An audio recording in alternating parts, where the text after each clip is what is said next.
too.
At this time, please welcome your commentary team for today's pay-per-view. First, the voice of Ring of Honor, Kevin Kelly.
of Honor.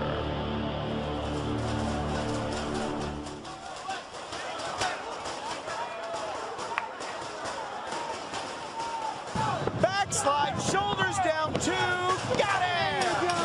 Watch out from behind!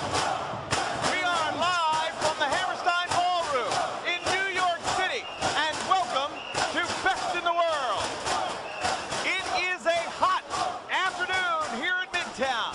Former ROH World Champion Nigel McGuinness, Kevin Kelly here at ringside. Nigel, it was 12 months ago here in this very ring. Davey Richards became the champion of Ring of Honor. Tears of joy poured from his eyes, and on the same event, Kevin Steen slurred the company he was trying to get reinstated into. Now, 12 months later, everything has changed. So much can change in such a short period of time. Now, you think about tonight, this is his only chance to get that title back. And it was ever so difficult to do that. Why? Because the title cannot change hands on a disqualification. Well, he certainly can't. It is anything goes, and the package pile driver is legal for Kevin Steen versus Davey Richards. But you talk about the titles changing hands on disqualification. Nigel, that could very well be what we see when wrestling's greatest tag team defends the titles against the All Night Express. Absolutely, ever so interesting right here tonight. This is the first time, because of their actions absolutely in the past, now, tonight, they can lose the titles if they are disqualified. Certainly can, and of course there's also a triple threat elimination match for the television title as well. Defending champion Roderick Strong comes in. Tommaso Ciampa, the Sicilian Psychopath, Jay Lethal. Is there some sort of collusionary efforts between Embassy Limited and the House of Truth? One word, conspiracy, Kevin Kelly. Conspiracy. Reach for the sky, boy. Well, I guess. Here we go.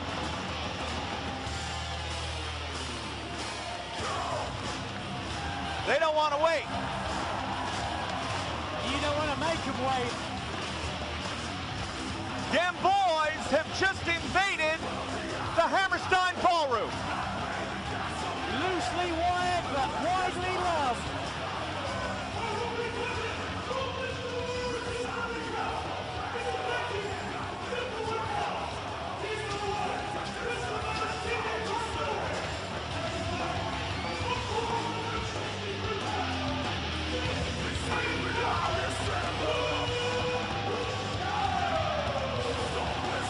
The last time we saw the Briscoes on pay-per-view, it came in Border Wars when they were robbed of the tag team title. Now, unable to challenge Wrestling Straight's tag team any further, Truth Martini says she wants to pick the bones of what's left of the greatest tag team in Ring of Honor history.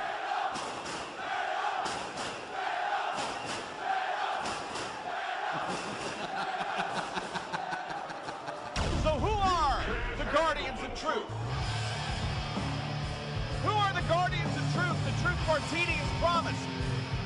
Has a big smile on his face, very confident of he thinks that his team, for whatever reason, has got the Briscoes number tonight. I can tell you that it is not Michael Elgin and Roderick Strong. You can put that rumor to bed. This is some team unknown to everyone except for Truth Martini.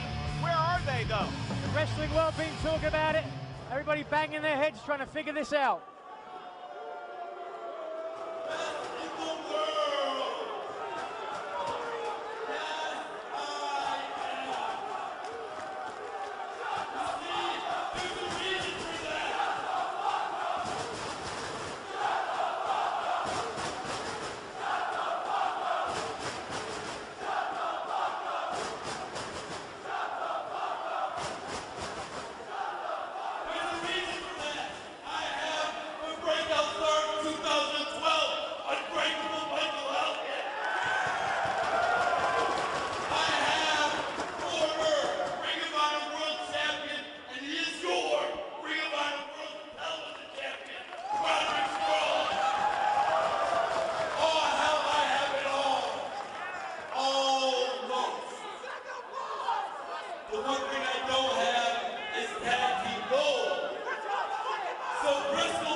Well, Truth Martini said faceless. Nigel, he wasn't kidding.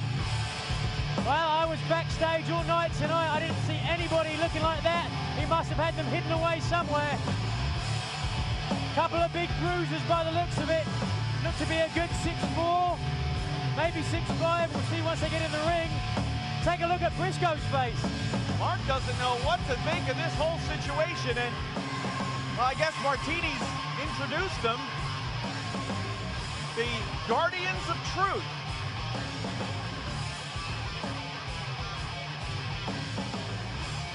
Trying to get a read on who these guys might. Well, let's go to the tail of the tape. And as you can see in this tail of the tape, fans, we know the Briscoes and we know what they're all about. But we don't know a darn thing about the Guardians of Truth, so unfortunately we could only put up question marks. And the one question mark on the Briscoe side is, well, they occasionally will adhere to the code of honor. This is not a situation, though, that is steeped in honor at all, Nigel. Absolutely not. And you want to ask about a question mark.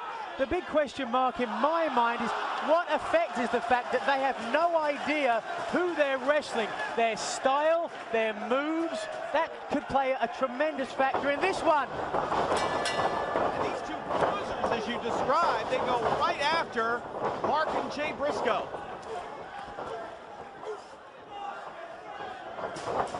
So now, good double teaming there.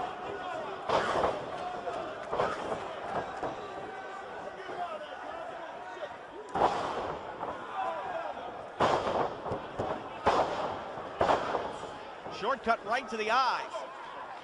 I have never called a match before, ladies and gentlemen, where I have no idea. It's the first time seeing them. It's tough to differentiate them. What do we call them? 1 and 2. And Oh my! Which is which? Thus far, obviously having the lion's share of the offense right here. Of course, the tag team titles will be on the line later on. We certainly know it's Haas and Benjamin against the All Night Express, and now Mark with some redneck kung fu as Jay slides one of the Guardians out. Enziguri kick flattens the other one. Haas and Benjamin, the All Night Express later on, one of 3 title matches here at Best in the World. Oh my! Pick him up, put him down with the spine buster, and now in the neutral corner.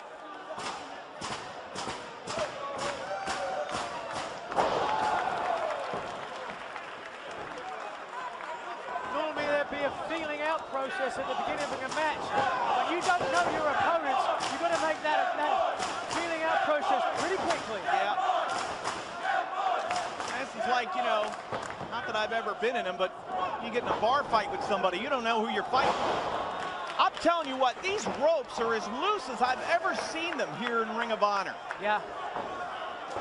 And that, if these ropes stay loose like this, Nigel,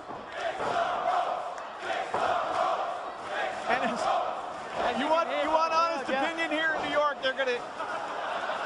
And I think the point you're getting at, Kevin, very rightly so, is that really is gonna hamper the Briscoes to a great extent. They love coming off the ropes with a lot of their moves. So how are they going to execute the Doomsday device, and will this play a role in the matches later on? And you know, I mean, I know you've been in situations like this in your career where you start to play the field that you're on. Some rings, ropes are a little looser, some are tighter. Yep, complaining the fact a lot. Big shoulder block. Wait a minute now. There goes Truth Martini. Martini's on the air, and wait a minute now. Right in front of us there, the old switcheroo. The referee didn't see it. But now, obviously, the one who is not affected.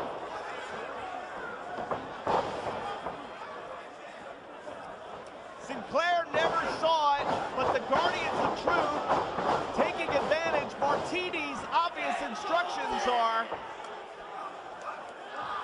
utilize the fact that you can't tell one from the other. I mean, they have some different, you can see their tattoos are a little different. But you really got to be looking. Yeah, maybe a slight weight difference. Slight weight difference, but like you said, you know, if I'm Todd Sinclair, right in the thick of action, difficult to tell them apart. Let me ask you this, Kevin, do you think maybe, knowing the Briscoes like to use the ropes, maybe Truth somehow influence the ropes? You know what? I didn't even think about that. But before the show, perhaps. Might very well be the case. He's a devious individual. I wouldn't put it past him. They certainly are. And one of the ringside attendants now try tightening them, but that's going to be a near impossibility with the weight of people in the ring. A wrestling ring is a unique structure of physics, and each piece relies on the other. So if the ropes are loose, that means the corner post can be loose, and that means once there's body weight in the ring, it's difficult to draw it all up together. And it definitely, I mean, speaking from being in the ring, it definitely throws you out of whack. When you hit the ropes, if they don't give you back what you expect, it can change everything. And now look at this. The referee's attention completely diverted.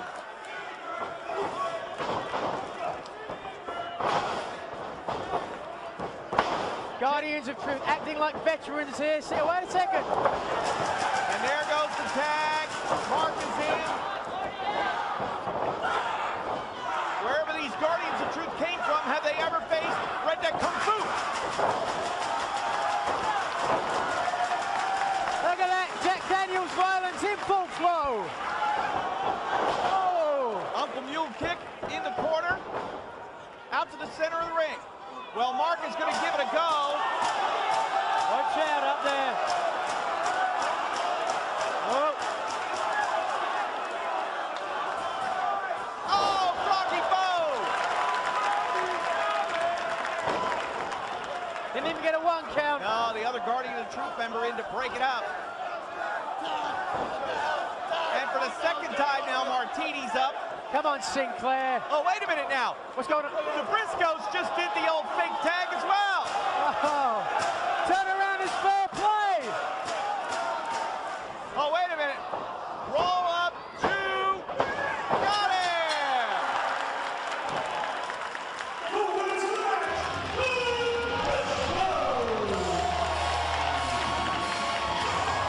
Martini must be furious. Oh, he's got to be fuming. He's saying, I'm sorry. Uh-oh. He got him snatched up by his drawers. Throw him out into Midtown. Uh-oh, wait a minute. Watch out. Martini. The Guardians of Truth come to his defense.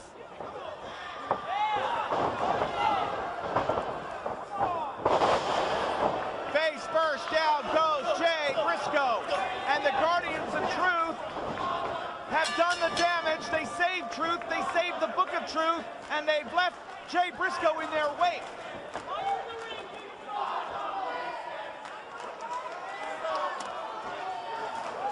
Well, that certainly was a very interesting opening contest, and you have a feeling that this is just going to be the start of a very physical, very emotional night here in Midtown, here at the Hammerstein. Certainly doesn't look like the last time we'll be seeing the Guardians of Truth. So the Briscoes get the win, but the Guardians of Truth leave them laying.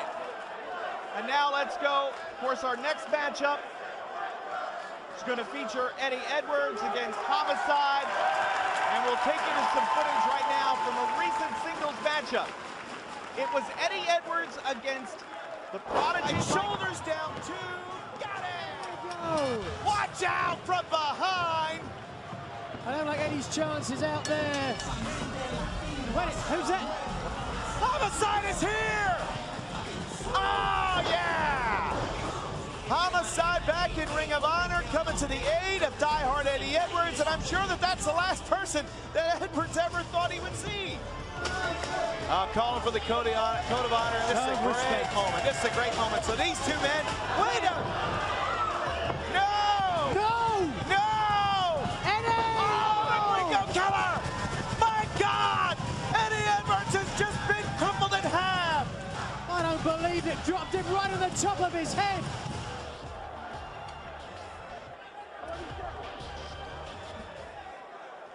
So it will be Homicide versus Eddie Edwards as the Die Hard Challenge Series continues. Eddie Edwards facing former world champions, and here at Best in the World, it's Homicide. Now, the story of this matchup greatly influenced, Nigel, by what we could see. Recently, Eddie Edwards competed against Davey Richards, and it was a matchup that was on television, and in the course of that matchup, grueling physical affair, Edwards injured his left arm, but apparently this week re-injured that arm in training. How is that going to affect die-hard Eddie Edwards here this afternoon against Homicide? Going to be huge, going to have a massive effect. Number of times in my career, I had an injured arm going in there, and mark my words, Homicide knows about it. Homicide knows. How is he going to capitalize? What's he going to do to capitalize? Homicide knows this is his last shot. If he doesn't make good on it now, here in Ring of Honor, his career will end. Homicide wants to become a two-time champion, and he knows a win over Edwards can get it done. The ropes are tight. We're ready to go. Let's get this matchup in the ring here at Best in the World.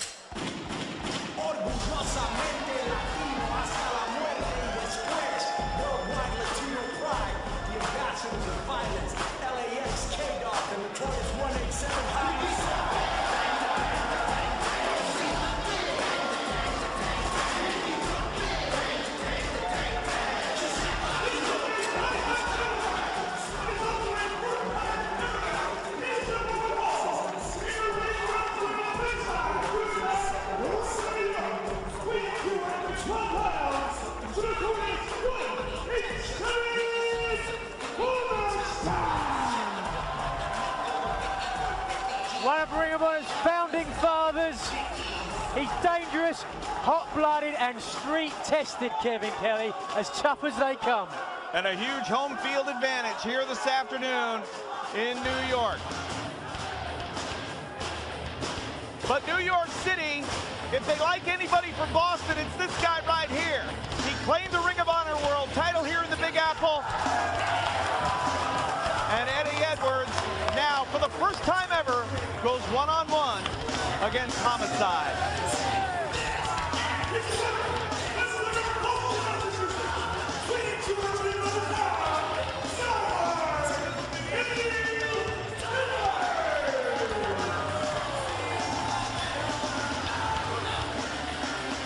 See the wrap on the left arm. See if we can get a shot of that up close. Word we got, the arm was injured in the matchup against Davey Richards a few weeks ago, but it was a recent training session. There you can see it, get a good shot of it. Heavily bandaged up there. Let's go to the tail of the tape where we can see, hey, it's 7 years of age on the side of Homicide, even in weight and height. You can forget the code of honor with Homicide. But let's go now to Paul Turner, who calls for the code of honor.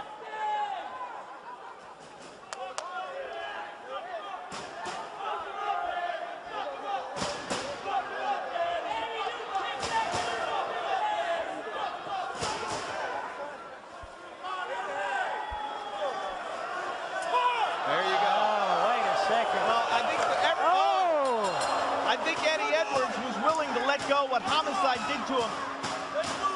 Caught him for the moment. I never heard the excuses from Edwards, and we certainly got no word from Homicide, but you saw the video before this matchup.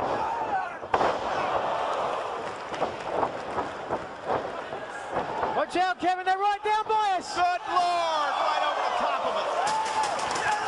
Soaring and soaring. That's Best in the World. And this one's starting fast now. Edwards in full charge.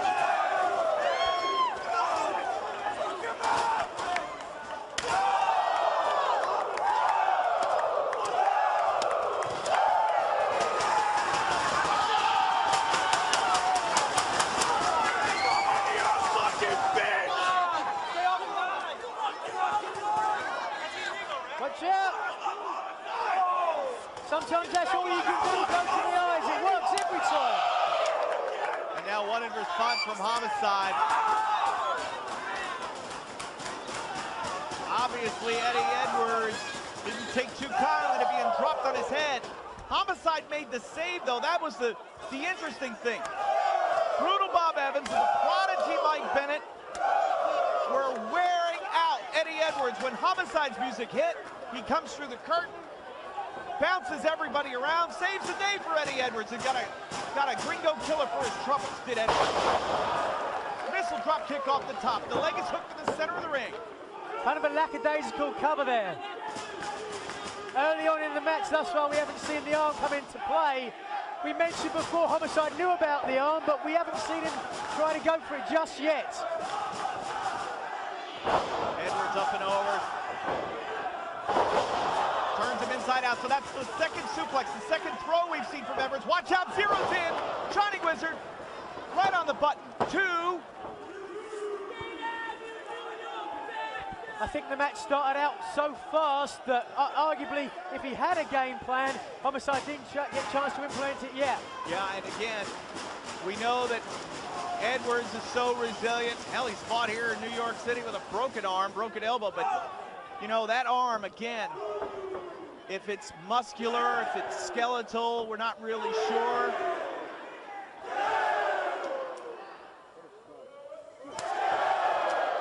It's tightly wound, a lot of compression in the arm there.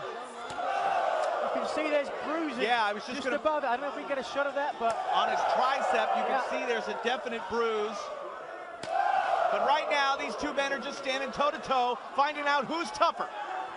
I take your best, I'm gonna give you my best. Both men so prideful, that fighting spirit, neither one wanting to take a back step. Ooh! Both got caught in each other's boots.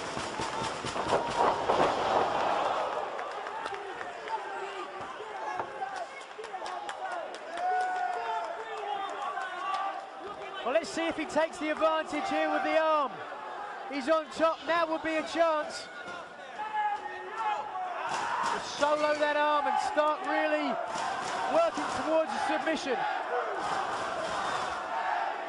Look at the crazed eyes of Homicide. Oh, he's a lunatic. He knows this is his chance.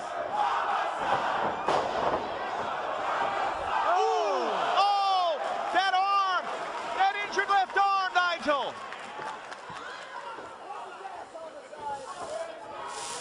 Right to the ring post. And a second time. Oh, my!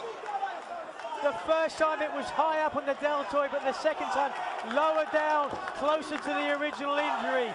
Either way, neither feels good.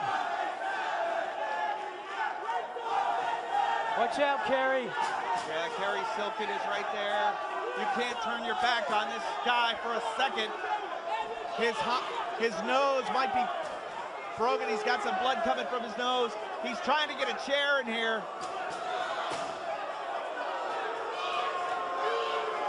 Paul Turner laying down the law, good for him.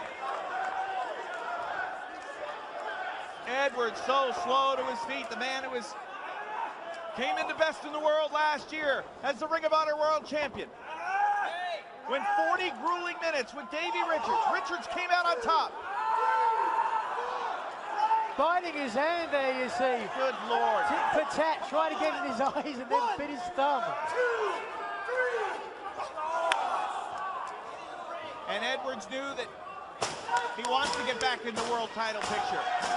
Created this die-hard challenge series, testing himself against former world champions. Defeated Rhino at Border Wars, a former ECW world champion. Defeated Davey Richards on television recently, and now here against Homicide, the former Ring of Honor world champion. Ooh! Let me talk about when you're out there and you're injured, Kevin. Number of times I've got hurt during a match. And it's fear that you feel because you know at any point, look at this now, focusing on it, at any point that arm can pop out of that socket. You just want to get this match over as soon as possible. Biting, fish hooking, and torquing the arm all at the same time. And that's the thing. And Nigel, it's an injury so reminiscent of what you dealt with. You know, when I think back of your time as Ring of Honor World Champion, I can't think of a time where your arm wasn't injured. Yeah, you ain't kidding. But you fought through the pain, the injury, and you had to find a way to survive. I mean, again, what do you do in a situation like that? You know better than anybody. You survive, that's exactly what you do. Popping the hips, going for three amigos now. He doesn't have everybody in his corner here in New York City. But an homage to Eddie Guerrero.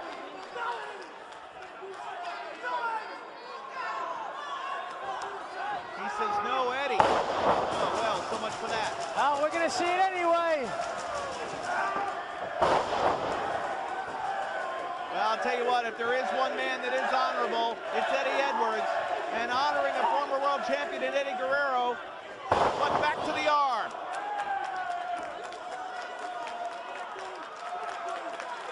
If I'm Eddie Edwards now, I think what I'd do is I'd look for an opportunity. I'd look for Homicide to make a mistake, catch a quick pinfall, and get out of dodge.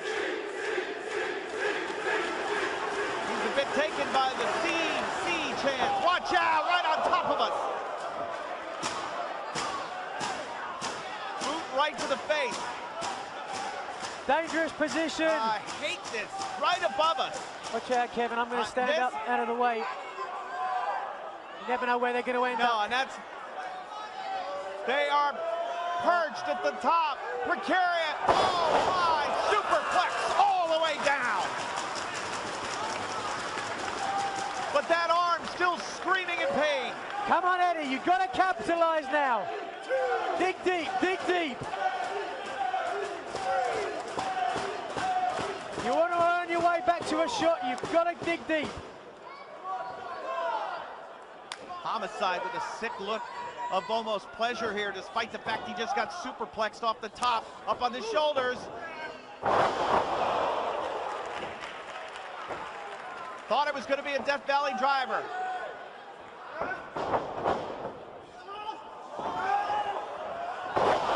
Fisherman buster of sorts. 1, 2. So close. Come on, Eddie, now. Keep going. Keep moving. Do not let him breathe.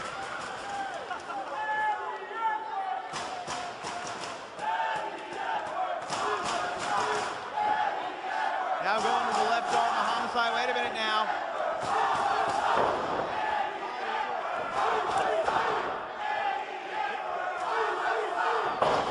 Boston knee party. Roll up. Is it enough? No. Wait a minute. Look at the float over. Tried for the STF. He doesn't have the leg, though. Might go over to a crossface. Yep. Try and hook that left arm. So difficult, though, to keep this hold when your arm's injured yourself.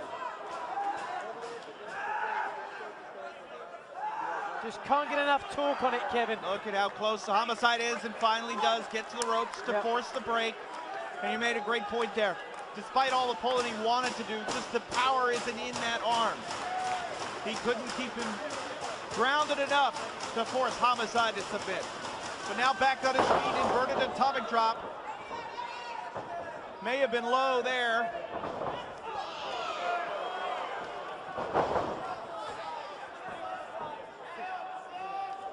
Oh. Tornado DDT. Homicide's got to follow up. 2.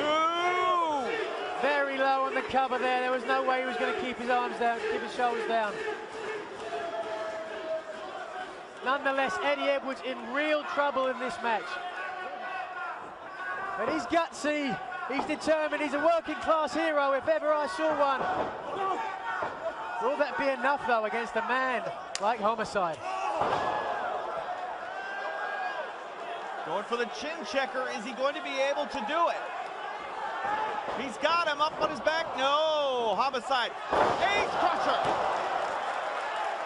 Homicide with the Ace Crusher. 1, 2, no! And a stronger cover there, draping all of his body weight across Eddie Edwards' shoulder. Oh, look, he's pulled the arm off. Looks like he's calling for a lariat. He's thrown such hard lariats, and that's coming from someone who made a career out of it. Oh, Northern lariat, right to the back of the neck. Super kick from Die Hard.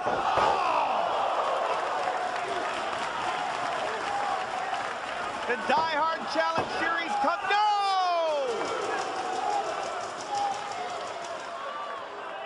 And we can see here both men so tired, just unable to get a nice deep pinfall cover there.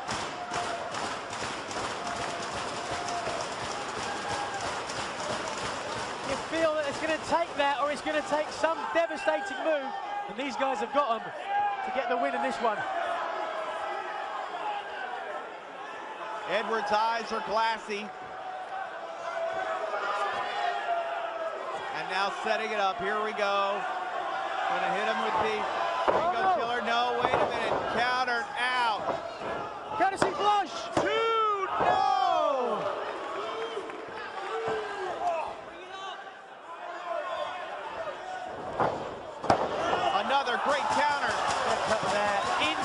The Achilles lock, but he can't even grip with his arm.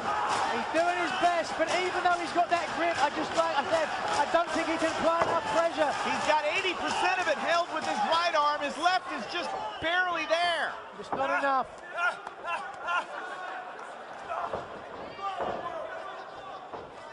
Whoa! Roll up, 2, no. Homicide ever opportunistic. Almost got Edwards pinned there.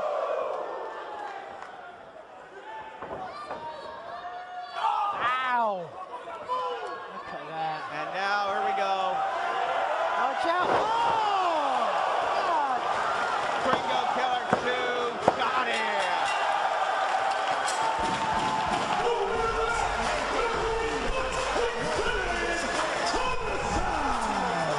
Were it not for the injured left arm, would the outcome of this matchup be different? But nonetheless, Homicide returns to Ring of Honor competition here at Best in the World and scores pinfall victory over Die Hard Eddie Edwards. Let's take another look. Take a look at this replay. Look how high! Oh! Right on the back of the head.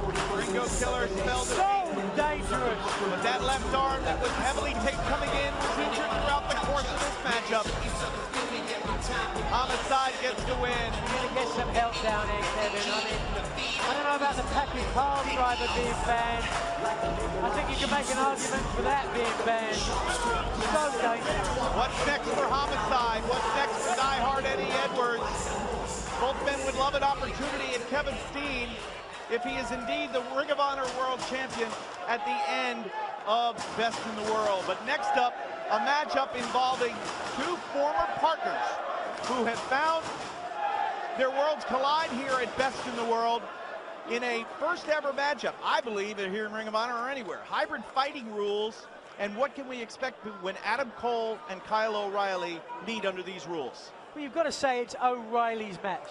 You've got to say he's the favorite in this one, without a doubt. He came up with the rules, essentially. It's his match, so Cole's the underdog in this one, but he's used to being an underdog. He certainly is. Right now, for everybody checking us out on pay-per-view, let's go to a special look at the unique rules that we will have here in this Hybrid Fighting Rules match. The Hybrid Fighting Rules match is a unique contest mixing several forms of combat sports. There is a 15-minute time limit. A winner is declared by 10-count knockout, submission, tap-out, TKO by referee stoppage, or disqualification. Grounds for immediate disqualification are critical fouls, eye gouging, groin attacks, biting or pulling hair. Also, use of a foreign object, outside interference, or abusing the referee are critical fouls and immediate disqualification. If a competitor accumulates 3 regular fouls, leaving or throwing an opponent from the ring, using the ring ropes, using the opponent's trunks or tights, accidental eye or groin attacks, he is disqualified. The winner of the contest will be judged as the most accomplished proponent of all fighting styles. So who is the most accomplished of all fighting styles? Will it be Kyle O'Reilly or will it be Adam Cole? Hybrid Fighting Rules starts now here at Best in the World.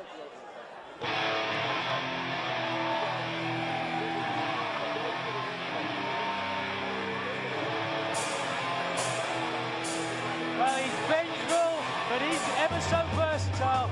Kyle O'Reilly, in my books, is the odds-on favourite in this one. This is the Hybrid Fighting Rules match. Triple Ball. Introducing first, this man, 6 foot 4, weighing 207 pounds, O'Reilly.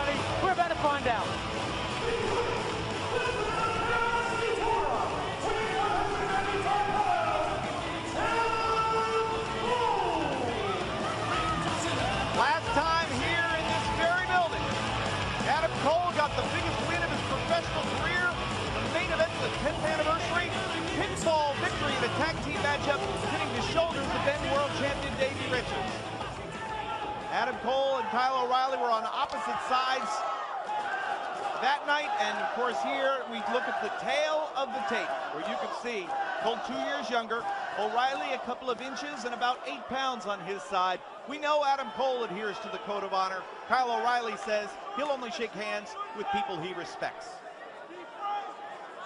In that case, I don't think we're going to see it.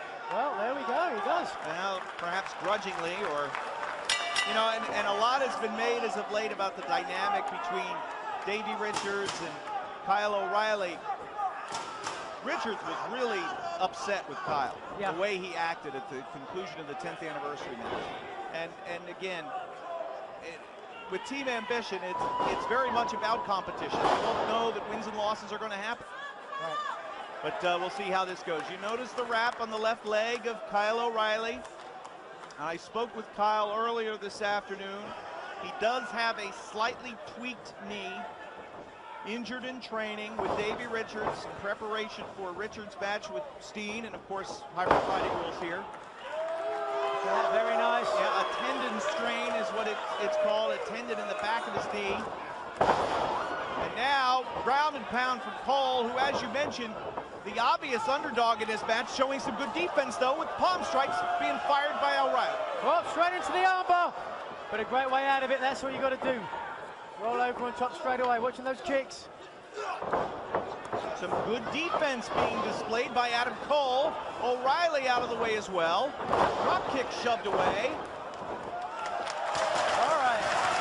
That's what we love to see here in Ring of Honor. A lot of times in professional wrestling, other things get in the way over who's the better wrestler. So that's what we're going to find out here, and I, for one, am excited to see it. O'Reilly with the mouth guard. Adam Cole, I understand, had the option of wearing a mouth guard for this and chose to go without it. Good strategy or not, Nigel? I say a bad strategy, although at the end of the day, I think if you're not used to wearing one, it can affect your breathing. So perhaps, you know, he thought that was the best prospect. Now, there you see it. There you go. Will he go? Yeah. Straight for it, but look at that. Way out of it. O'Reilly back to basics, and Cole drops the weight hard down on that left leg. You saw the knee buckle, the hyperextension. So we had Eddie Edwards in our second matchup here at Best in the World, coming in with an injured left arm. Now Kyle O'Reilly, some damage to his left knee coming in. We saw how the injury to Edwards influenced the outcome of the matchup of Homicide. Ooh! I don't know, if I was Kyle O'Reilly going into this, wait a second. Oh, look at that. Missile drop kick to the knee, I like it. As I was saying, if I was Kyle O'Reilly going into this one, I would cover that up. You know, I'd put a black knee pad exactly the same over that one. I wouldn't let people see that injury. You're begging someone to attack it. Dragon screw leg whip there, you're exactly right. Oh. Hope it keeps hold. The enziguri, but Cole won't let go, showing his toughness. And through the series, you know, again, that the matchup we saw with the rules is knee bar, Willie tap. The rules were very complex. Yeah. But it's basically knockout, submission, referee stoppage, or disqualification here in hybrid fighting rules. This is really playing a factor in this one already. O'Reilly loves to throw those kicks and winced in pain after the first one. Closed fists, I guess that's legal, but you've got a 5 count. Just in the mouth guard there. I don't know. Is he hurt? I think he may be hurt in his mouth. O'Reilly was playing around with his mouth guard as though. I think that first one caught him in the bridge of the nose. Knee buckles again, creates some distance. Wheelbarrow though, shoulders down. Wait a minute, going right back to the cross arm breaker in the center of the ring. It's in deep.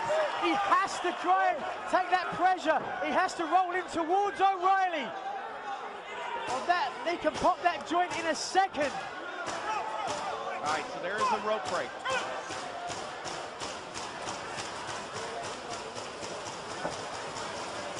O'Reilly slowed. Cole now weakened.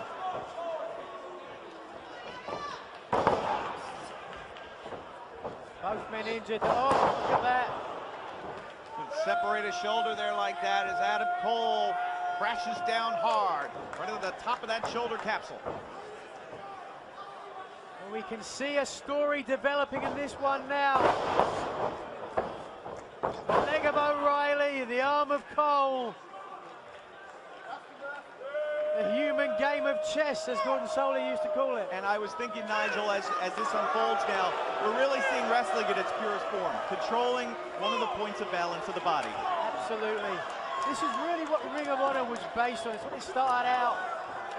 Who was the better wrestler? Who was the smarter, who has the best strategy, and who works it in the end? Oh, look at that. Well, if you ask Kyle O'Reilly, he'll tell you that he is the best in this, in all forms, multiple disciplines. And he had a lot of, he was less than flattering about Adam Cole. His recent comments on Ring of Honor television, I was really struck by. Usually, you know, in wrestling and in competition, you say, listen, the guy's good, he's okay, he's whatever. Yeah. But he was like, oh, he's not very good, his kicks aren't very good, his strikes aren't very good. I was very turned off by the whole thing. Well, I don't think you take everything he says with a grain of salt, Kevin. I think a lot of that perhaps comes from self-doubt. Crowd here screaming out Adam Cole getting behind the young guy. Wait a minute now, is he starting to go out? Sinclair has got to be mindful of this match, of course, you know, fought under these hybrid fighting rules, a little different. But again, the referee's going to have some discretion here in this one to call for, to apply a count. So if Sinclair sees somebody so weakened that he thinks they might stay down for 10, Enziguri, Cole on his feet, Shining Wizard caught up a little bit of a glancing blow there, Nigel. Yep, didn't get all of it, but he's given him time to get up. In my mind, once your opponent's down, you've got to get on him. That's what we're seeing here. Cole firing up. Well, it seems like as Cole keeps this match a basic professional wrestling match, he's had more success. Out of the vertical suplex, the knee strike of O'Reilly. Dueling boots. Oh, you hear the sound of that. All right, now what's Sinclair to do?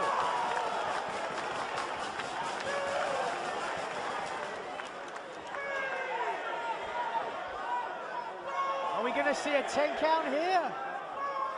Both men are moving. And at this point, if you're O'Reilly or if you're Cole, you've got to be thinking, what is my offense? As soon as I get to my feet, what am I going to do first? Both men up virtually at the same time. Ooh. Cole's mouth is busted open. Oh, deep. You drew attention to the lack of a mouth guard earlier, and we're seeing the results of it right here. And so much for that $1 million smile, perhaps. Oh, yeah. Oh, my God, Kawada kicks his teeth. His teeth came out. Oh, my God. He's lost teeth. He might have to end this one. Sinclair might have to end this one. Adam Cole's two front teeth have been knocked out. Oh, my God. He is pouring blood. Oh, I hate to see this. This has got to end soon. This cannot go much longer. Watch out. Oh, bloody mess. Oh, super kick to the chin. There goes the mouth guard. Adam Cole. Blood is pouring from his mouth, ladies and gentlemen. His two front teeth lie on the canvas.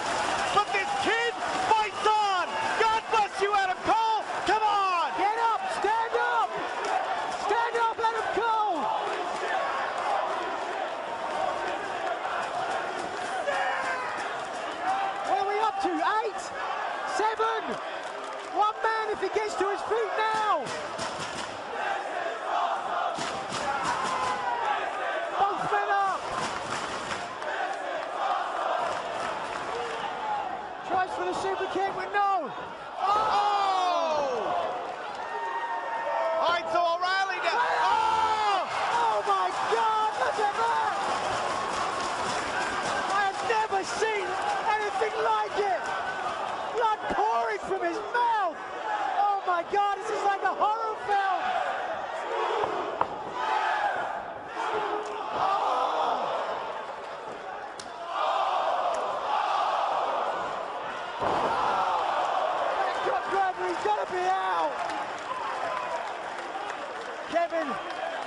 We've got to get some help after this blood pouring out of Cole's mouth. I don't know if this one needs to be stopped, but unbelievable. All right, well. Now the Wait a second. that's the doctor from the Athletic Commission. What's the count now? I don't know if Sinclair's going to throw this one out, but no. He's looking at the doctor and saying, "You're not stopping it." I don't believe this. This is a moment in a lifetime, but no. He's got the guillotine choke on. Cole fighting out. Unbelievable. Oh!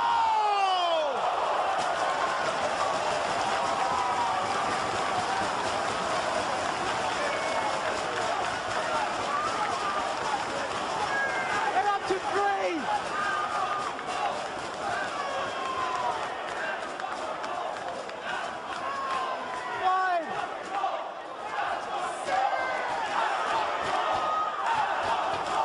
Look at the face of Adam Cole!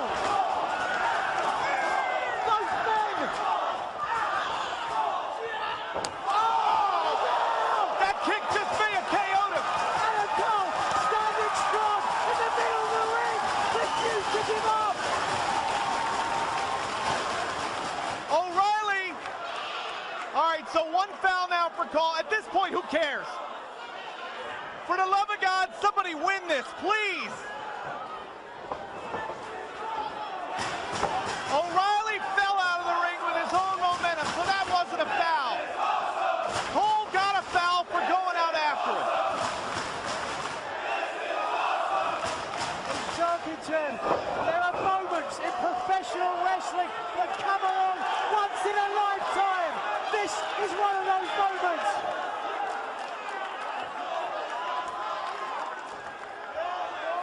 We are stunned. Stunned here. Wait a second. Cross-arm breaker. Cross-arm breaker, Willie tap. Surely not, no. Got it. Willie tap. Willie tap. No. And into the arm. Look at the way he's torquing that left arm. Rolls out. Bigger ball. Back to the basics of professional wrestling. Eddie Graham pioneered this hold. The figure 4 leg lock. One of the most painful submission holds ever. He's tapped. Unbelievable. Every single person here on their feet.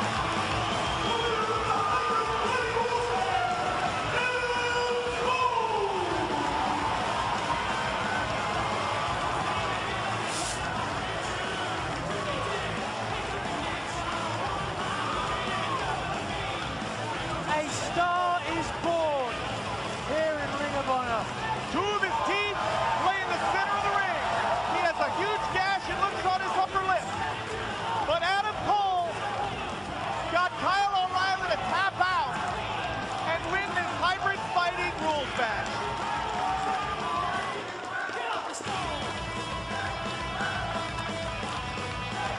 There you see it. That is one of Adam Cole's teeth. There are 2 of them laying in the ring, ladies and gentlemen. We need to get a glass of milk or something, put them in so he can put those back in his mouth. And despite all of that, look at Adam Cole says it's over. It's now over. After all of that, he extends the hand. What a gentleman, what a sportsman. You I piece don't of believe crap. You absolute piece of garbage, Kyle O'Reilly.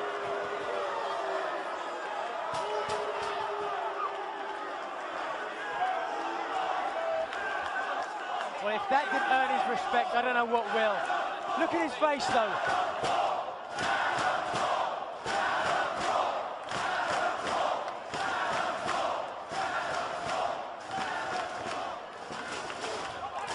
Adam Cole shows that you fight and you win with honor. And he did just that. And the first of what could be many standing ovations here this afternoon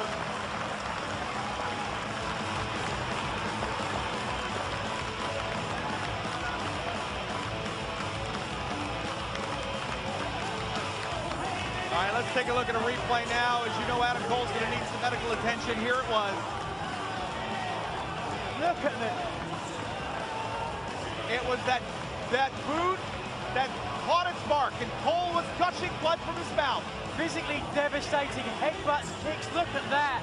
Oh my God, blood gushed from his mouth, but somehow he continued to fight through. On through the pain, on through the blood loss, into the figure four. And, well, O'Reilly tapped out. It wasn't an emphatic tap out, but nonetheless, my heart is racing here, Nigel. And you have seen a lot of things in your professional wrestling career. Have you ever seen anything like that? Blood spraying out from his 2 feet in front of him. It was Stunned for words. It was unbelievable. And Adam Cole now says that's it, it's over between he and Kyle O'Reilly, and certainly one of the breakout stars of 2012, Adam Cole. Another breakout star of 2012 is Michael Elgin. And Michael Elgin gets set to take on the Belfast bruiser Fit Finlay. Now, earlier today, we had a chance, we got some comments from both members of the House of Truth, Roderick Strong and Michael Elgin, and of course Truth Martini. Listen to this, listen to what Elgin says. Tonight, at Best in the World, the House of Truth, as a cohesive unit, take one more step forward as the legendary Fit Finlay falls one more time, but this time at the hands of unbreakable Michael Elgin. Truth said it best. Fit, you're a legend in this sport, but all legends must fall, and tonight, Fit, you fall to me, and I become the legend. Yeah, he falls. You know I already beat him, right? So it's really not that impressive. But listen, Porky, listen. If you have a little bit of trouble out there, don't worry, I'll save you like I always do. No more names and no more touching me. Roddy, Truth, I don't want either one of you out there tonight. I can do this by myself, and I'll show you exactly what I bring to the table, Roddy. Well, of course you Truth, need what's me. wrong with that guy? I was messing around. Elgin! Well, that, of course, that scene unfolded earlier this afternoon. Elgin stormed right past me in the hallway, and then I saw the videotape, and I knew we had a story brewing. But the words there, Elgin says he wants to be going alone here as he takes on the 53-year-old legend, the Belfast bruiser, Fit Finlay. Absolute legend without a doubt.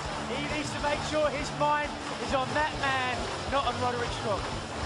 The second #1 call, introducing first, from Belfast, Northern Ireland, weighing 233 pounds, bruiser, Fit Finlay!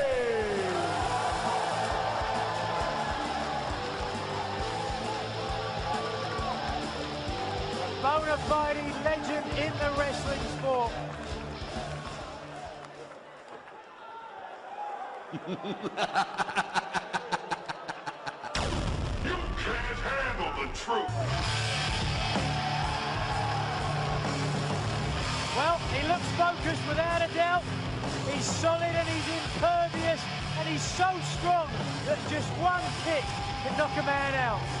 Certainly can, and no Truth Martini here. I guess he and Roderick Strong have heeded the words of Unbreakable Michael Elgin. Wrestling out of Toronto, Ontario, Canada, weighing 245 pounds, he is representing the House of Truth, Unbreakable Michael Elgin! It is Unbreakable Michael Elgin against Fit Finlay here at Best in the World. And let's go to the tail of the tape, where you will see Finlay, of course, much older and wiser than Michael Elgin, but while the height is the same and the weights are fairly close, the power of Michael Elgin could be the difference maker here in this. And do you think Fit Finlay has ever wrestled somebody as strong as Michael Elgin? You know, it's funny you should say that. Wait a second, let's just see if we get a code of honor. Yeah, that's the question. We know Finlay, of course, is a gentleman and a sportsman. He'll break your finger or headbutt you in the face if he wants to. Whoa, wait a minute. Elgin adheres to the code of honor. There you go. You know, if Martini was out here, there wouldn't have been any of that. Well, a meeting of the minds, if you will. Right there, look at those eyes. I guarantee you Finley knows that Elgin is a breakout star of 2012 and had a match of the year candidate with Davey Richards. I know. We know Fit very well. He's well studied, I'm sure, in his adversary here today. Absolutely, without a doubt. Fit Finley doesn't go into any match blind. Is this the birth of a new direction we're seeing for Michael Elgin? If it is, it's a baptism of fire against this man. It certainly is. Of course, you know, at the conclusion of the matchup, at Showdown in the Sun, in which Michael Elgin came within an eyelash of becoming the Ring of Honor World Champion against then champ Davey Richards. Richards with some words where he said, hey, if you do one thing in your career, listen to these people and stop listening to Truth Martini, is what he was saying. Good advice. And Elgin might be beginning to heed some of those words. Just look at the way that Finley moves around the ring. No wasted motion, like a cat. Strong on his feet, sturdy. There's no way you're getting him off this base. Wait a second. Second clean break. Do you think? I know that Fit is very relaxed. You can see that. Am I sensing a little bit of tension with Elgin? I don't know, yeah. I don't want to say nerves. I don't want to say butterflies. But does he look a little bit more keyed up than usual? He's always keyed up. I think that's tough to see. Tough to see a difference with him. He comes out and he's full on 100% of the time. We'll see. I want to see how he reacts to just the aggression of Finley. You see how he's on? Oh, okay. That's how he reacts. Did you see that? You see how Finley didn't respond? Okay, fair enough. We'll take it easy. Such a thinking man's wrestler. So smart. Thinking 2-3 moves ahead. Feeling the guy out. There you go. Sucking him in and back to the headlock. All right. Will we see a clean break here? Finley. Single leg takedown.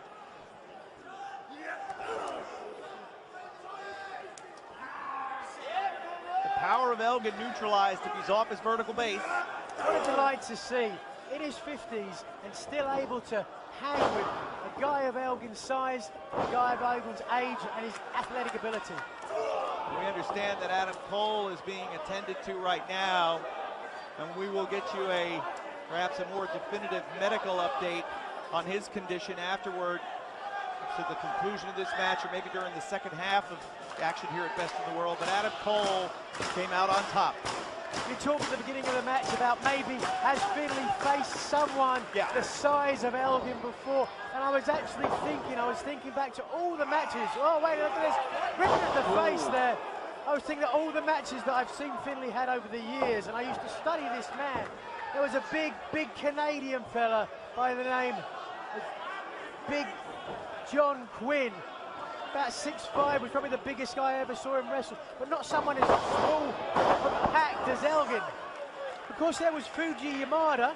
He was over there in England for a few years in the 80s, otherwise known as Yushin Thunder Liger. Short, stocky guy back then.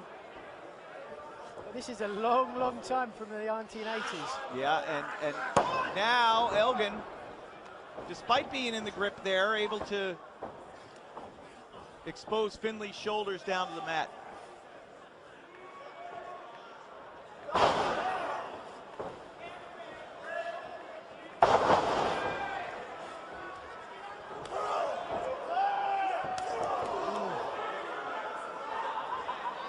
Look at that. Corner for again, there we go. And look at the way Finley collapses down on top of him. Not the first time someone's hit him in the chest that hard, I tell you what. Of course, Finley faced Roderick Strong in his Ring of Honor debut back in May at Border Wars. Strong came out on top. Verbal jockeying amongst the members of the House of Truth earlier on. We saw that earlier today.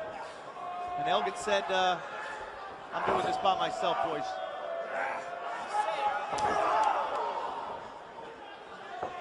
Oh, listen to the sound of that forearm. Okay. That seemed to have an effect. Maybe not a bad strategy here. Okay. Back to the single leg.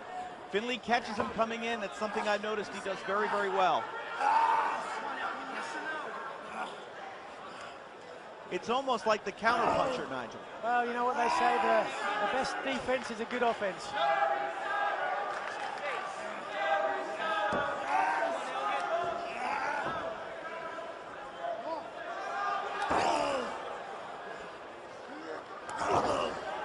I don't remember ever seeing Elgin owned so much by someone. Doesn't that speak volumes? You know, 53 years old, probably been wrestling a good 35 of those years. How many matches? Well, I think he probably lost count a decade ago. So now Elgin's being tested in a way that we have not seen him tested here in Ring of Honor. Kicks out on one, though. Yeah, very strong still.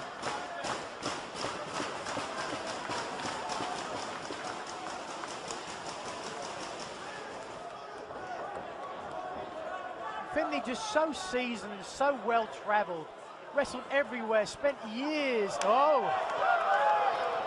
All right, he's testing the young kid out now.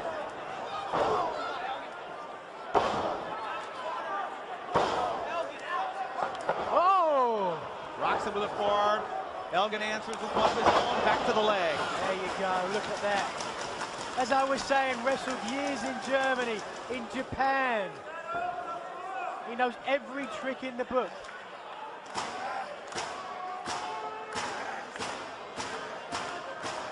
Elgin's got some matches with his House of Truth partner coming up. Some great Ring of Honor live events. Be interested to see how that dynamic plays out. For all the information on Ring of Honor Live, go to ROHWrestling.com. Finlay wearing his knee pads a little bit lower there. He actually did have an injured knee. Almost spelled his retirement from the sport.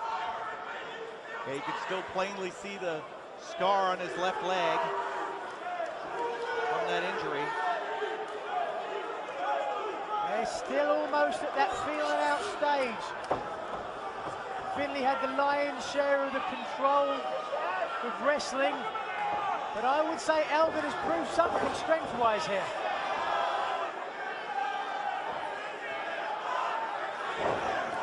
So instead of powering his way out of it, turns him over.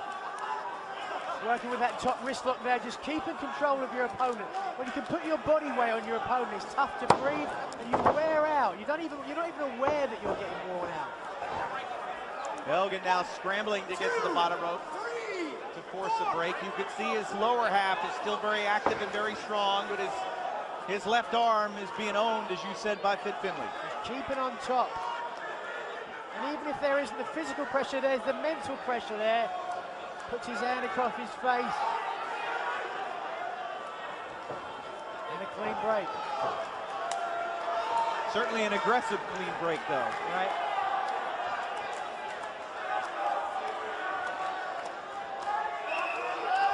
It's almost a stalemate. No man really got the advantage enough to capitalize. Wait a second. Trying to draw attention to his knee there. Finlay asked the ref to check his knee out. Oh, and he goes, okay. Created the opportunity. I think he knew he just wasn't going to be able to wear him down. He's such a big guy. He had to attack that knee.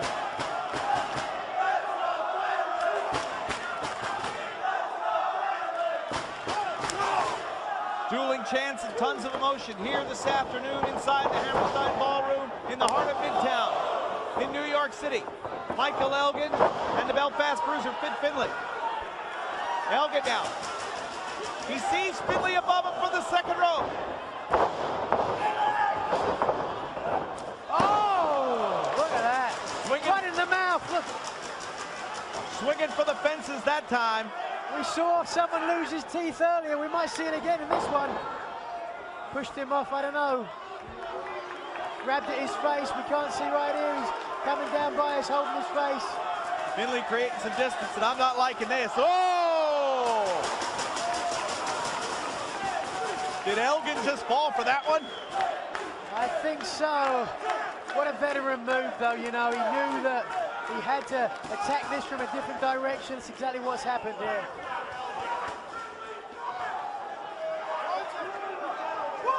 Asking Turner there to count the guy out. 2, 3.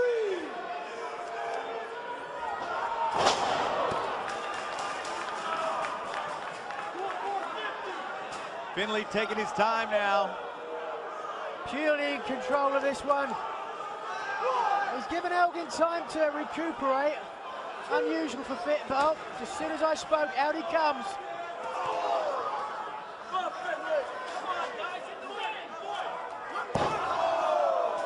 Spine first across the unforgiving edge of the ring frame.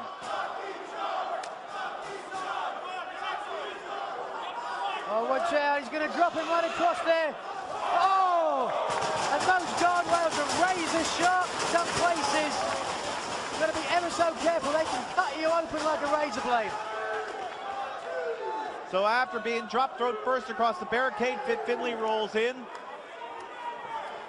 and allows Unbreakable Michael Elgin to roll himself in. Elgin here has got to get more aggressive. He has so much respect for Finlay, I think, that he hasn't been 100%, or perhaps his mind was elsewhere.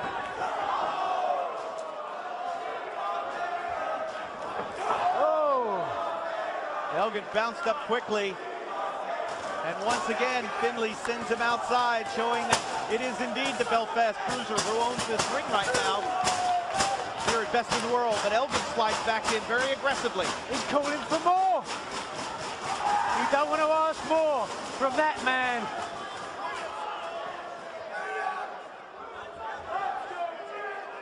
Bring it on, he said, bring it on. Finlay's backing up. Elgin's got to be careful. Don't let him ask twice. Cover. Finlay, the counterpuncher, has had Elgin chasing and coming up empty on a number of occasions.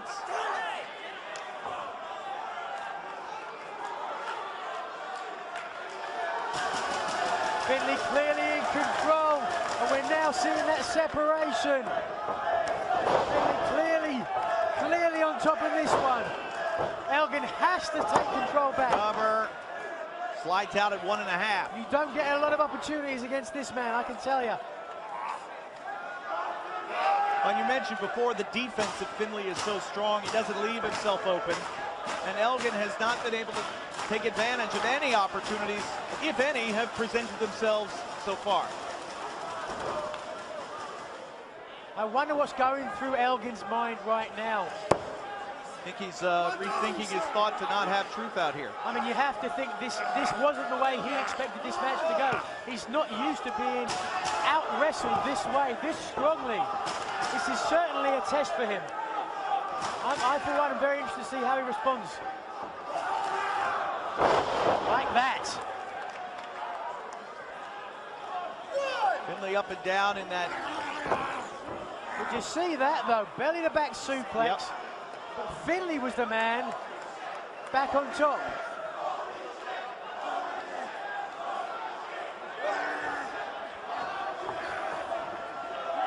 And now the massive tree trunk-like legs in the head scissors.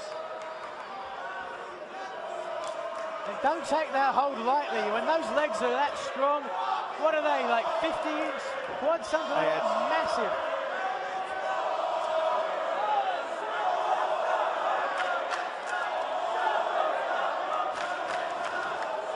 It's in deep. Oh! Come on now, Elgin. You've got the advantage. You better capitalize. Get on him.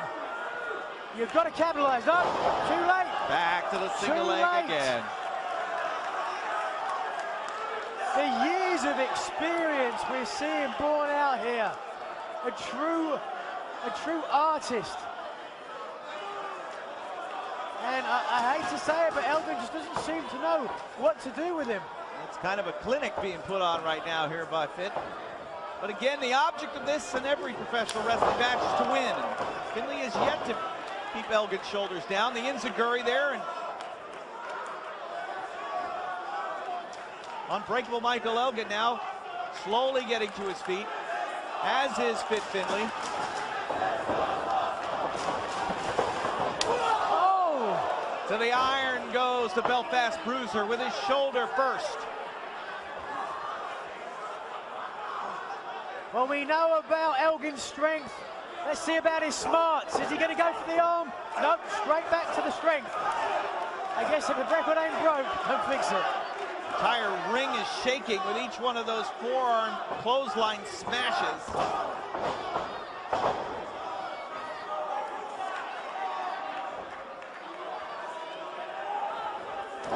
Oh! Super kick with Finlay on his knees, met its mark. We mentioned before just how strong he is, that one kick can knock a guy out. Finlay having trouble getting, oh, look at the strength! From the deadlift. Oh, spins him out. 1, 2, no. Finlay tried to sit out, it looked like, and he still got caught and spun around. Certainly things have turned around. Elgin now clearly in control.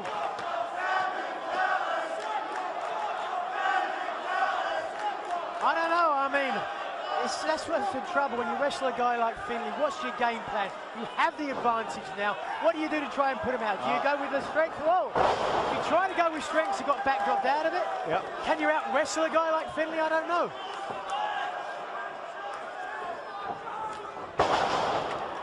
A lot of strength, though, and spring still in those legs, despite everything Finlay has done to it. And now Michael Elgin is going to go to the top rope. Too long. Down on top of our ringside. One of the photographers, did they get wiped out over there? Now for the third, fourth time in the match, Elgin on the outside clutching his leg, we can see there. Yeah, they have landed on, hyperextended his knee. For sure, Finlay knew that. You push a guy off the top rope, that's definitely one of the things that can happen. Guy can get injured when he falls to the floor. Elgin having trouble getting up now. Could we see him go for a submission? We saw him work the leg already. Will he go back to it? Oh, look at that. Cover, 2, no. Thought that was it. Finlay rolled by the originator.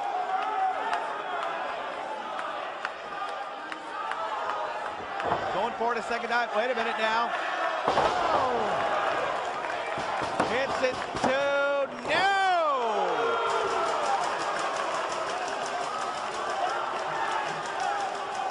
Now watch the look on Finlay's face. There's doubt. For the first time in this match, there is doubt in his face. He realizes he's got a real bull in the ring this one.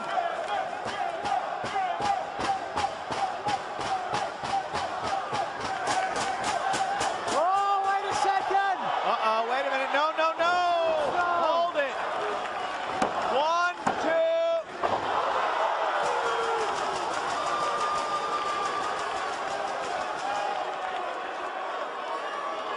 Just the two there.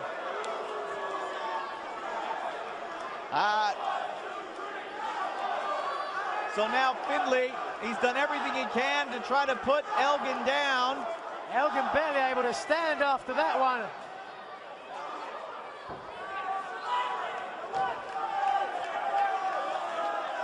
Slowly, Elgin coming back to his feet. Gonna go Whoa. for it again? No.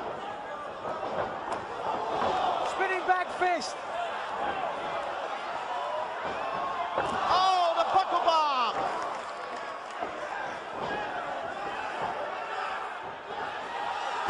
He nails him. 1, 2, is it enough? Yes!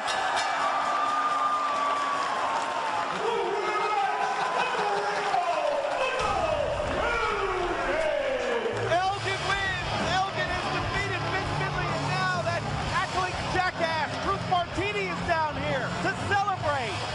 Willy Wanker. What has he done?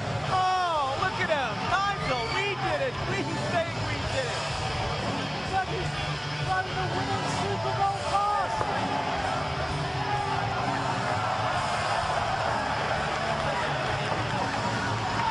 I'd call him a horse's ass, but that would be insulting to the horse.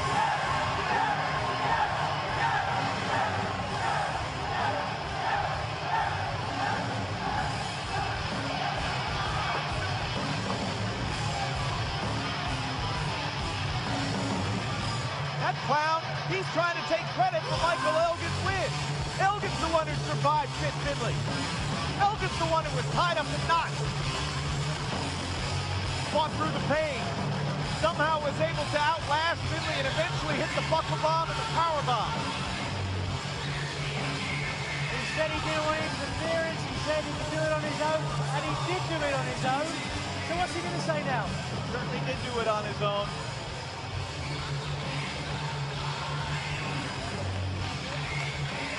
And his hand is raised in victory.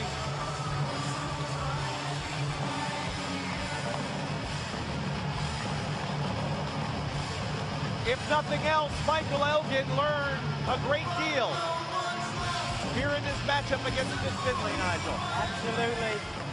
You learn something every time you step in the ring with a guy like Fit Finlay.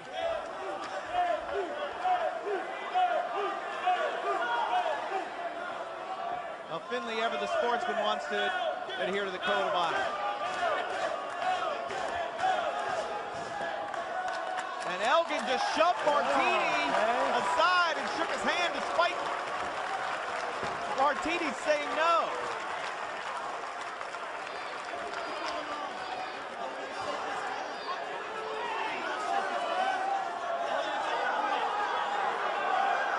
Ruth, you better watch what you're saying, pal.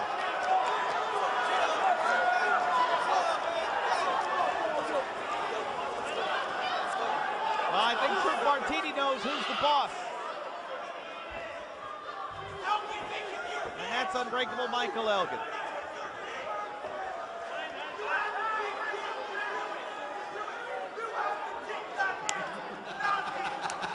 So Elgin gets the win. Here's some emphasis on the strength of Elgin. Nearly knocked his teeth out with that clothesline. Right over by it, yet lured him into a sense of full security. Took advantage again. Watch this, though. Just so aggressive, constantly on him. Belly to back suplex. Really was fighting through a lot of leg pain at this point. And that enziguri may have been where the tide started to turn. That was where we began to see. And then, of course, you know how he was able to withstand all of this. Tombstone there, and he was able to kick out. Look at this. Kicked out of the tombstone and was able to survive it. Delivered the buckle bomb, and then finally the coup de grace, Nigel. Here it is, the spinning power bomb. Too much for Fit Finlay, but what a great match.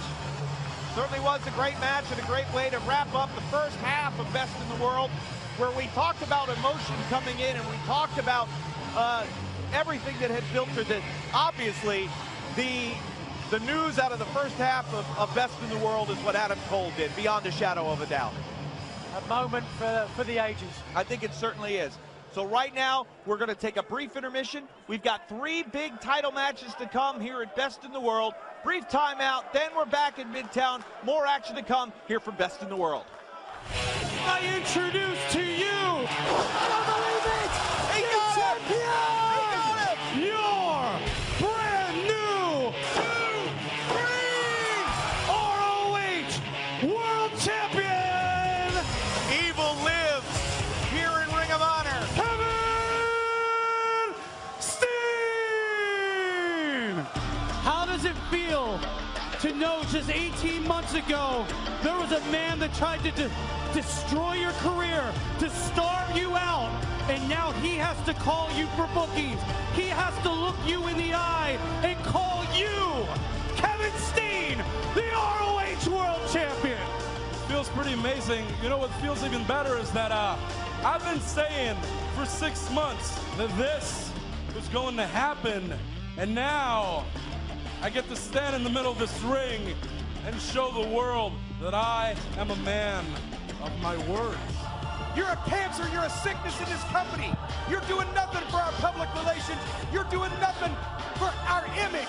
So we're going to find somebody that can beat you for that title. And I've been back there, and I've been talking to Eddie Edwards. I've been talking to Jay Lethal. I've talked to the House of Truth. Every single person in that locker room wants a piece of you in New York and best in the world.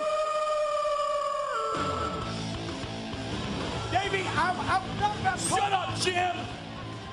I am so sick of being lumped into Camp Cornette. So I like to take this opportunity in front of these guys, and national television audience to say, Jim Cornette, kiss my ass. Listen, Jim, I'm not your friend. I'm not your job boy. I'm not your business associate. I fight for me and what I believe in, and me only. Now, I know you'd love it, Jim. I know you'd love for me to come out here and give myself an out from Toronto. But the old Davey's back. And he tells it like it is. You see, I could say, oh, the crowd turned on me, they got in my head. Oh, that second turnbuckle was exposed, allowing him to hit the package pile driver. The reason I lost in Toronto is because on that night, that guy was better than me. I'm gonna make it really easy for you. You give me that match, because if I don't get to kick his ass, I'm gonna kick yours. That's real gratitude for you, hey? You work your ass off and you ask for a rematch, and he doesn't even want to give it to you. Jim, let me tell you, bud, you're the only tennis player I know who has no balls. Well, let me tell you something. Somebody's got to get rid of him. So if you want it that bad, I'll give it to you. You've got it. But I'm going to give you the same deal I gave him. You've got one more chance, Davey. One chance at that title. If you don't make it good in New York, you'll never get another one, and I'll find somebody that can. You know what, Jim? I'll win the title in New York, but not for you or your BS vision or Ring of Honor should be. I'll do it for me. Me and Davey Richards one more time. Davey Richards' last shot of the Ring of Honor title. Yeah, Jim must be mad at him if he made right. So Davey Richards wants the pile driver legal at his rematch of Best in the World because he doesn't want any excuses. Also because he's got too much honor. Kevin Steen, he wants the pile driver legal at Best in the World because that fat bastard wants any advantage he can get. The fans, they want the pile driver legal because they like anarchy and chaos and bloodletting. Corporate is on my ass because they don't want the pile driver because they don't want to get sued. They don't want to be liable when somebody gets paralyzed or has their neck broken. And whatever I do and whatever decision I make, I'm going to lose. So let me just say this. You guys want it, you got it. Fair fight, everything's even. Throw it all out the window. Anything goes. One fall to a finish. No DQ. No matter what happens, I promise you, I swear to you, you will not be Ring of Honor World Champion because I'm not going to be embarrassed and I'm not going to see this company go down. The thing is, the pile driver is legal again. Oh my God! So the end result for you, Jim, is going to be the exact same. I'm coming for you in New York City, Kevin. So you bring your pile driver, Kevin. You bring your click. You bring whatever you want. It's not going to matter. There's a brand new wolf. He's bloodthirsty. I'm going to be your worst nightmare. And your nightmare begins in New York City.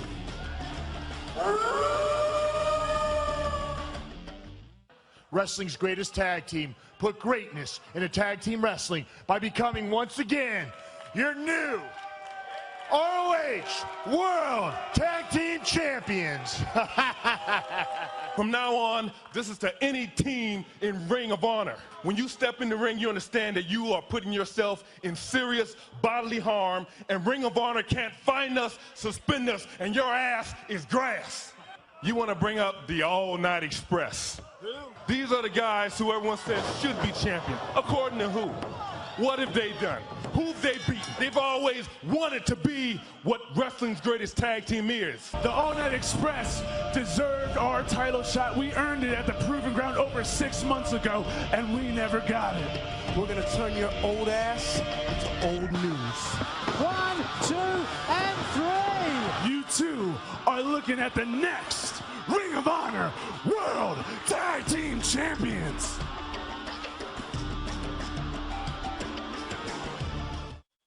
Project Tampa! We got a new champion! Oh, you idiot! You just cost your man the television title! What in the world is going on here with this Is there collusion between Embassy Limited and the House of Truth? There is a lot of tension within Embassy Limited. There's been speculation for weeks that there's been collusion between Truth Martini and the Embassy. Truth paid Nana $70,000 for Rhino's contract. Ever since then, there's been rumors swirling. Some say that Nana and the Barrister have kept Tommaso Ciampa away from the TV title and Roderick Strong to make Truth happy. Suspicion. It's not rooted in truth, but in jealousy. Well, what I would like to clarify with the people... My client has no comment at this time. I am insulted that I'm being accused of impropriety. Most people want to know why... My client has no recollection of the aforementioned events. I'm not worried about managers. I'm worried about Roderick Strong and Tommaso Ciampa. And you know, these two guys, they don't like me very much, but they don't like each other either. A wise man knows when to comment and when to remain silent.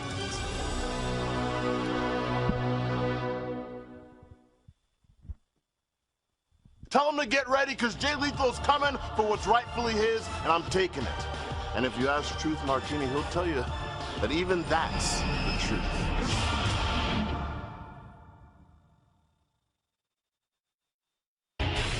I introduce to you...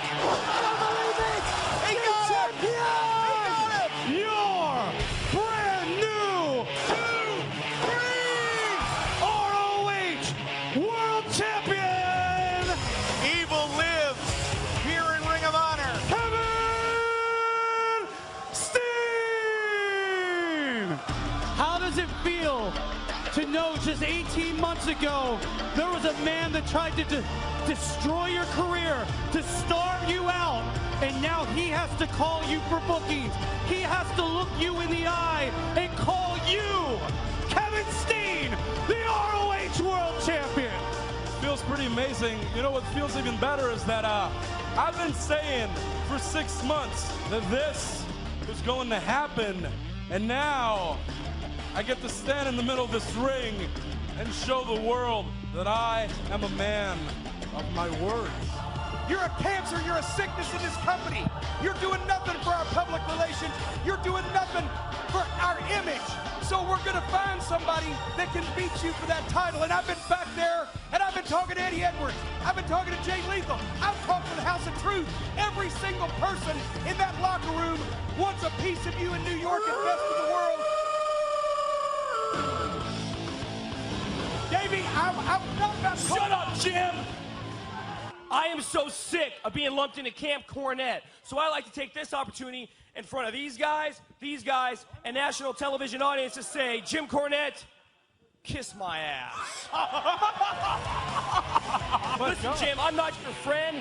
I'm not your job boy. I'm not your business associate. I fight for me and what I believe in, and me only. Now, I know you'd love it, Jim.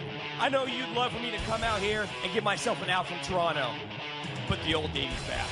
And he tells it like it is. You see, I could say, oh, the crowd turned on me, they got in my head. Oh, that second turnbuckle was exposed, allowing him to hit the package pile driver. The reason I lost in Toronto is because on that night, that guy was better than me. I'm gonna make it really easy for you. You give me that match, because if I don't get to kick his ass, I'm gonna kick yours. That's real gratitude for you, hey? You work your ass off and you ask for a rematch, and he doesn't even want to give it to you. Jim, let me tell you, bud, you're the only tennis player I know who has no balls. Well, let me tell you something. Somebody's got to get rid of him. So if you want it that bad, I'll give it to you. You've got it. But I'm going to give you the same deal I gave him. You've got one more chance, Davey. One chance at that title. If you don't make it good in New York, you'll never get another one, and I'll find somebody that can. You know what, Jim? I'll win the title in New York, but not for you or your BS vision or Ring of Honor should be. I'll do it for me. Me and Davey Richards one more time. Davey Richards' last shot at the Ring of Honor title. Yeah, Jim must be mad at him if he made, right? So Davey Richards wants the pile driver legal at his rematch of Best in the World because he doesn't want any excuses. Also because he's got too much honor. Kevin Steen, he wants the pile driver legal at Best in the World because that fat bastard wants any advantage he can get. The fans, they want the pile driver legal because they like anarchy, and chaos, and bloodletting. Corporate is on my ass because they don't want the pile driver, because they don't want to get sued, they don't want to be liable when somebody gets paralyzed or has their neck broken. And whatever I do and whatever decision I make, I'm going to lose. So let me just say this. You guys want it, you got it. Fair fight, everything's easy. Throw it all out the window. Anything goes. One fall to a finish. No DQ. No matter what happens, I promise you, I swear to you, you will not be Ring of Honor World Champion because I'm not going to be embarrassed and I'm not going to see this company go down. The thing is, the pile driver is legal again. Oh my God! So the end result for you, Jim, is going to be the exact same. I'm coming for you in New York City, Kevin. So you bring your pile driver, Kevin. You bring your clique. You bring whatever you want. It's not going to matter. There's a brand new wolf who's bloodthirsty. I'm going to be your worst nightmare. And your nightmare begins in New York City.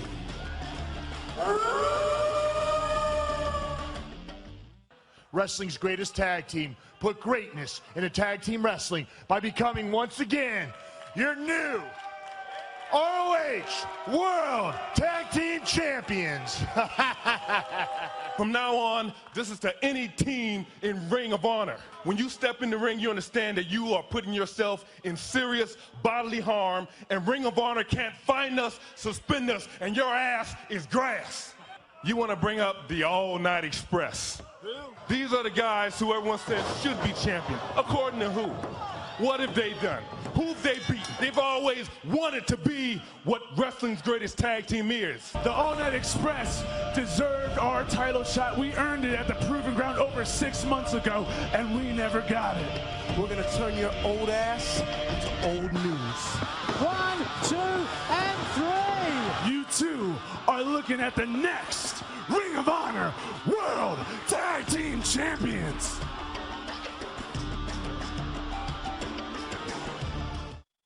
Project Tampa! We got a new champion!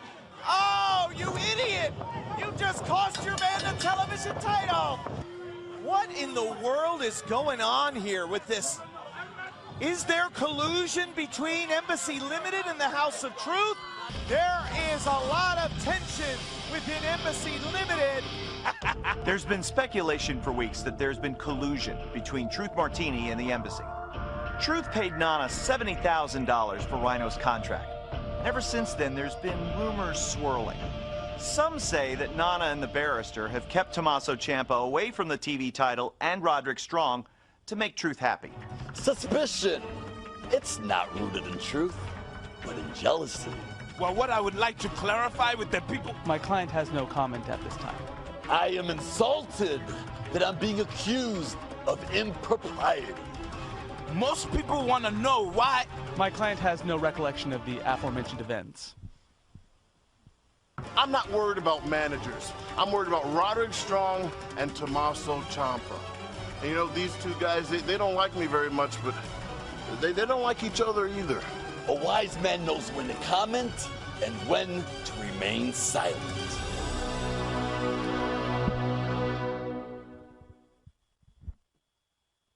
Tell him to get ready, because Jay Lethal's coming for what's rightfully his, and I'm taking it. And if you ask Truth Martini, he'll tell you that even that's the truth.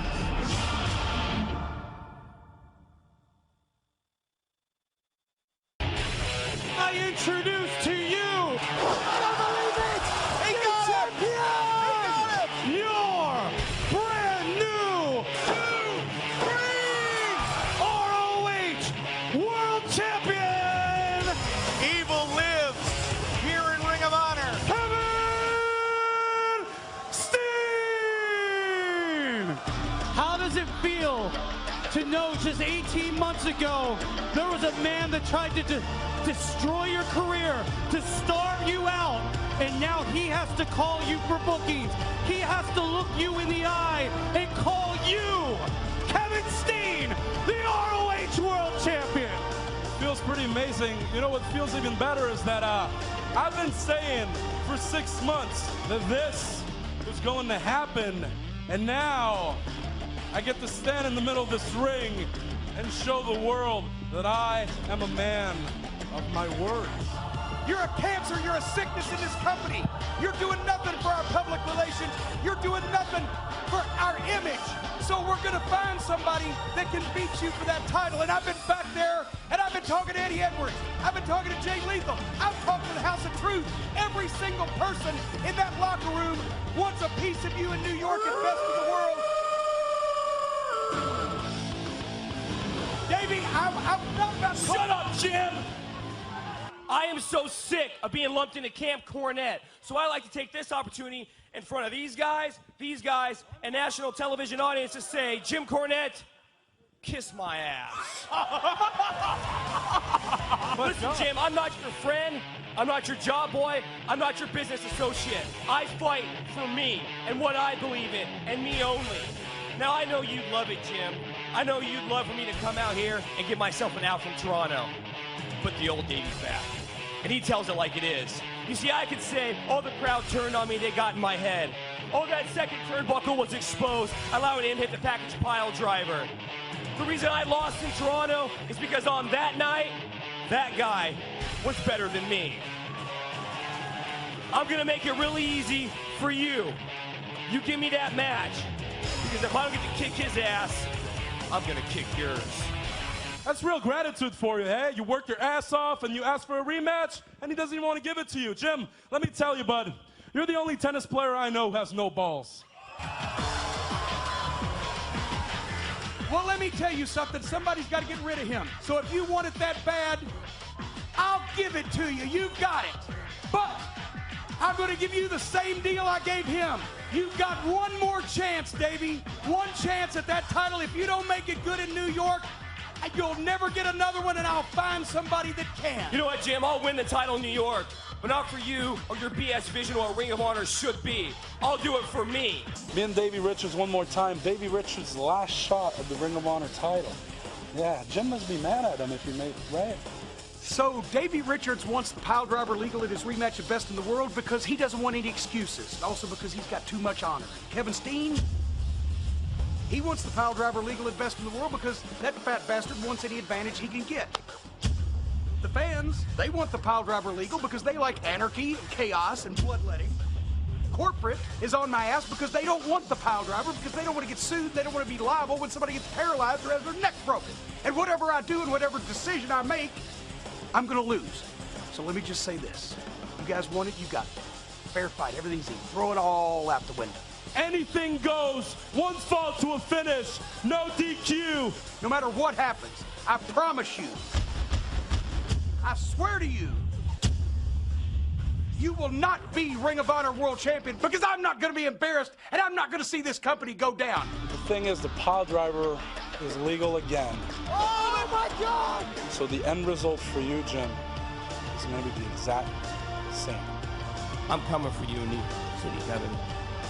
So you bring your pile driver, Kevin. You bring your click. You bring whatever you want. It's not going to matter. There's a brand new wolf who's bloodthirsty. I'm going to be your worst nightmare. And your nightmare begins in New York City.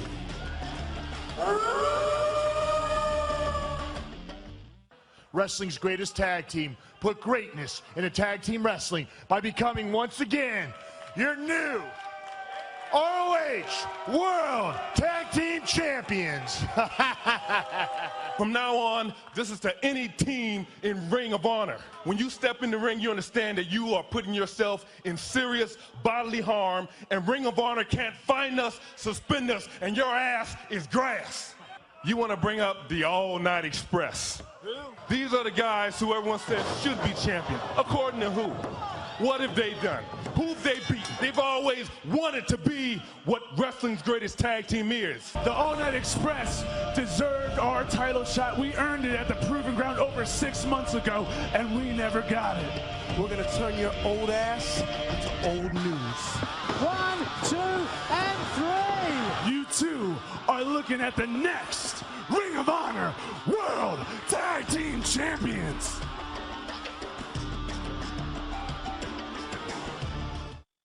Project Tampa! We got a new champion! Oh, you idiot!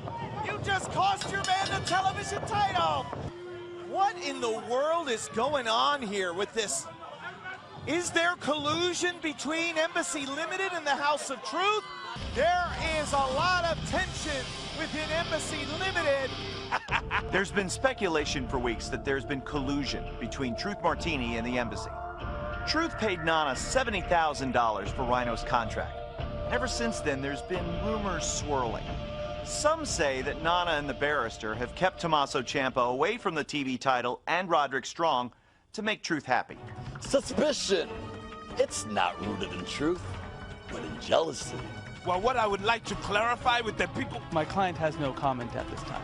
I am insulted that I'm being accused of impropriety. Most people want to know why...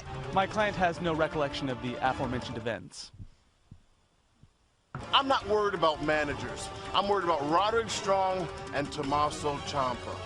And you know, these two guys, they don't like me very much, but they don't like each other either. A wise man knows when to comment and when to remain silent.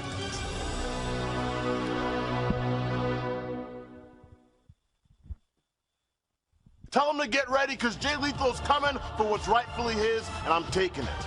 And if you ask Truth Martini, he'll tell you that even that's the truth.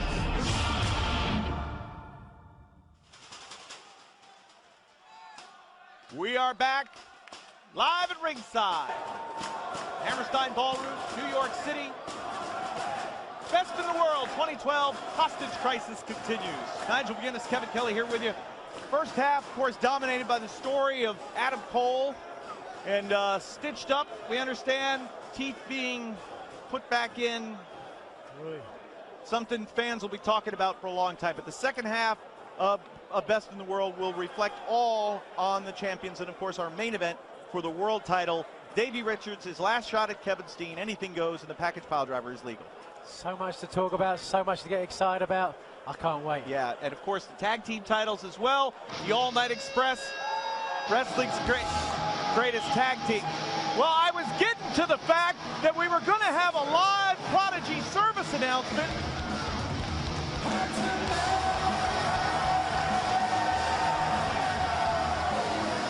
Well, this is my favorite and worst part of the show every time. Oh, look at that, they got matching glasses. Isn't that cute?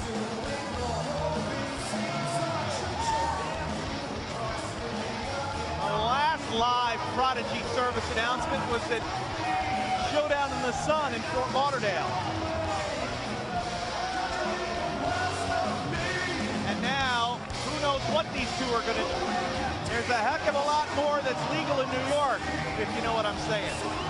And with the recent FCC ruling about obscenities, there's no limit as to what these two might do. Oh, that's not obscene, that's true love. So a PSI from Mike Bennett and his PYT. OMG. Yes. Hello, dear. You think we'll see our TITs? I'm not that good at spelling.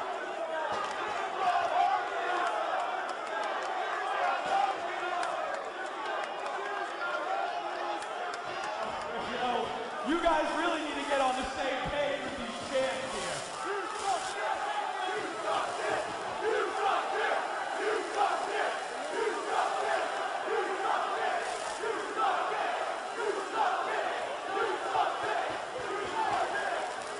Who's that aimed at? Say all you want, but you people still pay to see me. So shut up and give me your money and listen to the Prodigy when he comes.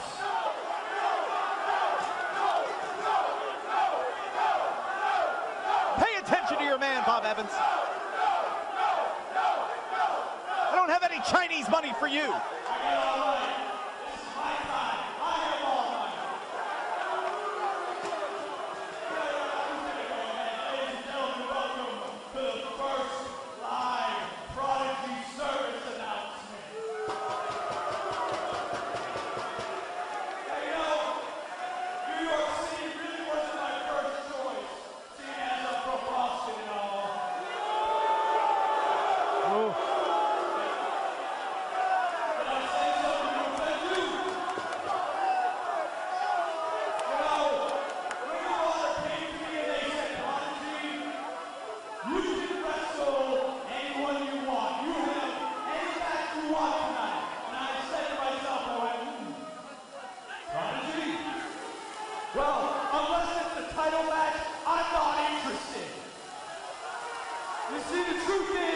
Prodigy should only be wrestling in title matches because whether you like it or not, I'm the best damn wrestler on this show. I'm the best damn wrestler in the world. Nobody could ever come close.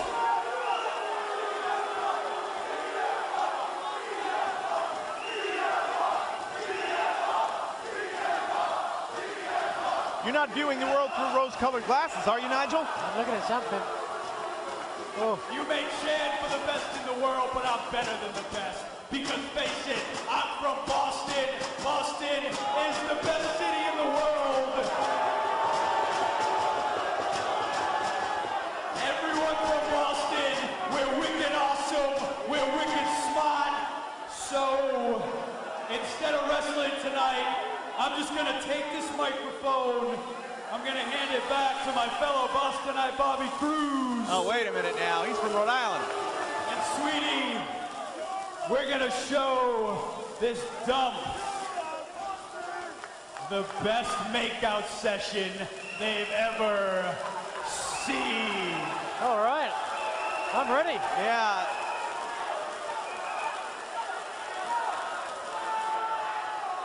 Brutal Bob standing over there with his sock puppet in his hand. Wait a minute, that's his hat. Oh, my Lord. Do you teach him that? Is that what you teach in that school of yours? You mind your own business, Bob Evans. Oh. Break this up. Bobby Cruz, we got 3 title matches here. We got to look at this. Wait a minute. Mike Mondo. Hold on a second. Hey, Mike Bennett, how you doing, pal, huh? Guess what? I'm from New York, and you're full of shit.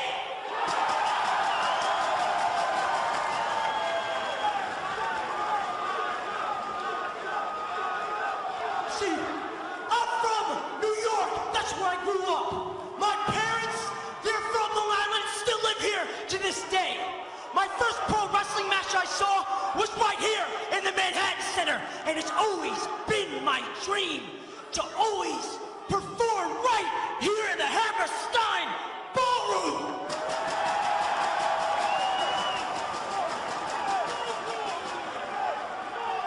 But what happened is what that smirk off your face, punk, you hear me? I tell you what, I'll give you one shot, and if you don't knock me out, I'll take my palm and rip out your stinking throat, New York style.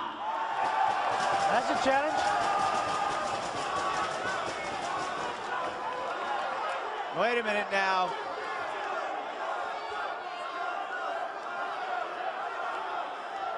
I tried everything. I tried reaching out to my fans. I tried calling the offices, and they saw 631, and they ignored me. But you know what? I ain't leaving, Mike. I ain't leaving until I accomplish my dream tonight. And for you, Mike, you could have had it. You could have had anybody you wanted. You could have wrestled anybody, but no. Why? Because you're a little bitch.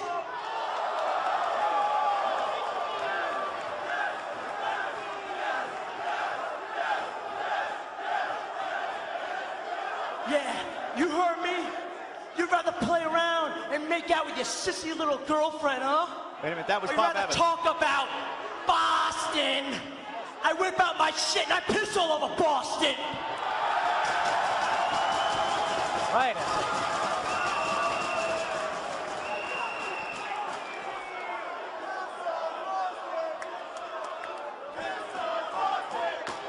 Well, no security is gonna break me up right now from leaving.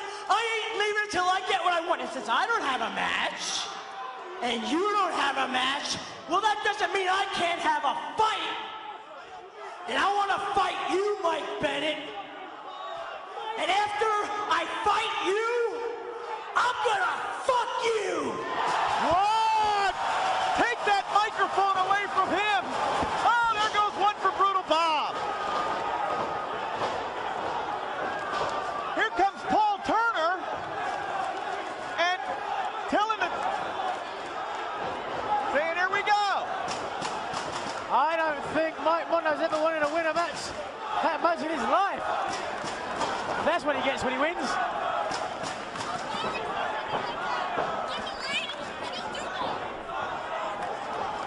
Not what I've heard. Let's press center of the ring. Were you in the hotel last night? Nope. Covering up. It's not a match. So Brutal Bob is going to pull Bennett out to safety. Wow, Mondo really. They talk about grabbing opportunity by the throat, and Mondo's done it. Wait a minute. Bennett out of the way.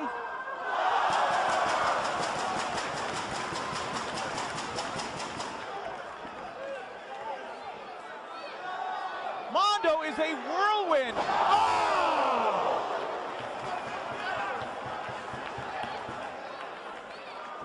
Was a whirlwind. Gentle breeze. Mike Mondo just gets wiped out by the Prodigy. And now Mondo, who said his dream was to wrestle here in the Hammerstein, wasn't booked to compete.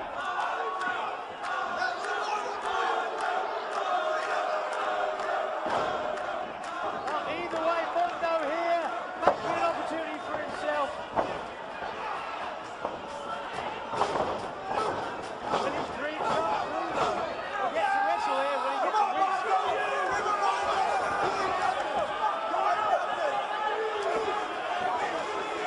Superhero and superstar.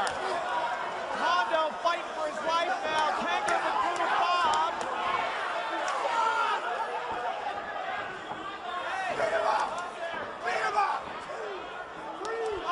You really think you can have me? You really think that?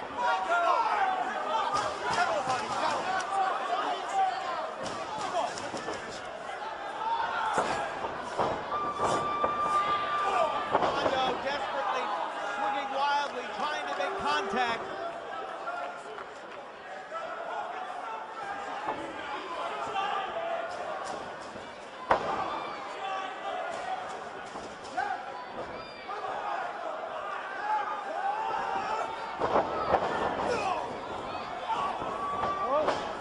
Both men collide. Who got the better of that clothesline exchange? Mondo went down harder. A lot of buzz, a lot of positive press from Mondo after recent matches, especially on Ring of Honor Wrestling Television. Bennett says that's his domain, though. And the Long Island native, now with knee strikes.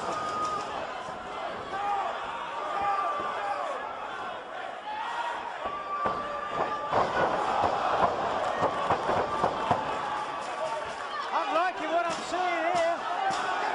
A real aggressive side of Mike Mondo we haven't necessarily seen before. He can wrestle, but he can sure as hell fight.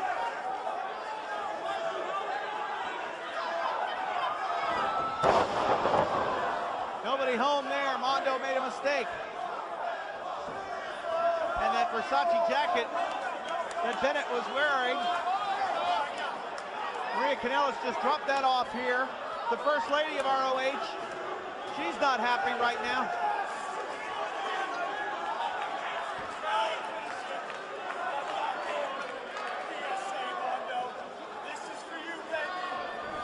Wait a second. Wait a minute. Two. Got it!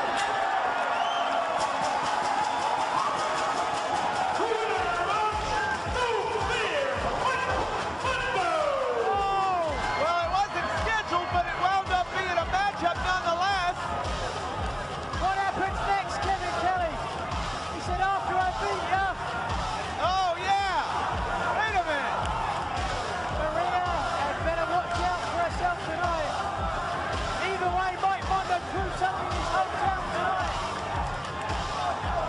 Mike Mondo, Maria, you better keep your roof blocked. Well, what's next for Mondo? What's next for Bennett? This is not what the Prodigy had in mind. He's been made a fool of here, courtesy of Mike Mondo.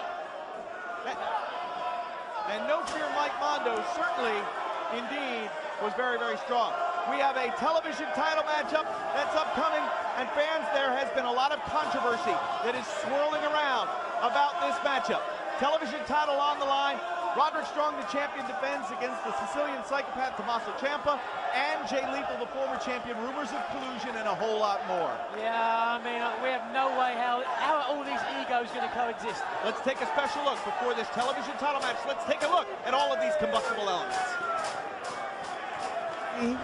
We're in the morning. There's been speculation for weeks that there's been collusion between Truth Martini and the embassy. Truth paid Nana $70,000 for Rhino's contract. Ever since then, there's been rumors swirling. Some say that Nana and the barrister have kept Tommaso Ciampa away from the TV title and Roderick Strong to make Truth happy. Suspicion. It's not rooted in truth, but in jealousy. Well, what I would like to clarify with the people... My client has no comment at this time. I am insulted that I'm being accused of impropriety. Most people want to know why... My client has no recollection of the aforementioned events. You told me this was taken care of. Speculation is that Roddy knows a little about it. The Ixfay is in. But Ciampa knows nothing. We advised Mr. Ciampa to pursue another course than the TV title, but he's got a very rigid philosophy as to what he wants. Ciampa's been making demands that Nana and the barrister can't control, and that's putting a wrench in their plans. I would like to tell the truth. I have to be at a hearing in a moment, and I have the car keys. Come on now, this is ridiculous. Everybody's talking about conspiracy theory to this with Nana and Truth, with the managers. Beta Scott is going to be a tremendous wrestling contest. The triple threat should be an excellent sporting contest. We'll be looking forward to it. No further comment at this time. Come on, Rod. You mean you can't look at Nana and Truth and tell that these guys are crooked? Are you guys serious? I'm not worried about managers. I'm worried about Roderick Strong and Tommaso Ciampa. And you know, these two guys, they don't like me very much, but they don't like each other either. A wise man knows when to comment and when to remain silent.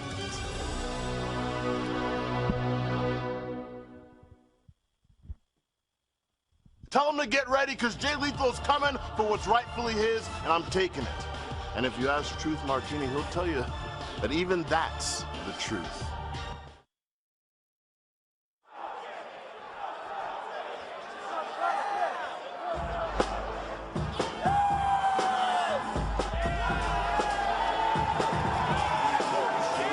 Tommaso Ciampa, unstable, psychotic, and deadly. And you've got to say, Kevin Colley, he has been fueled after that loss to Jay Lethal. Well, of course, Ciampa knows the Sicilian psychopath label basically said deal with it. Comments on that I saw online. And Ciampa, we question his mental state at Border Wars.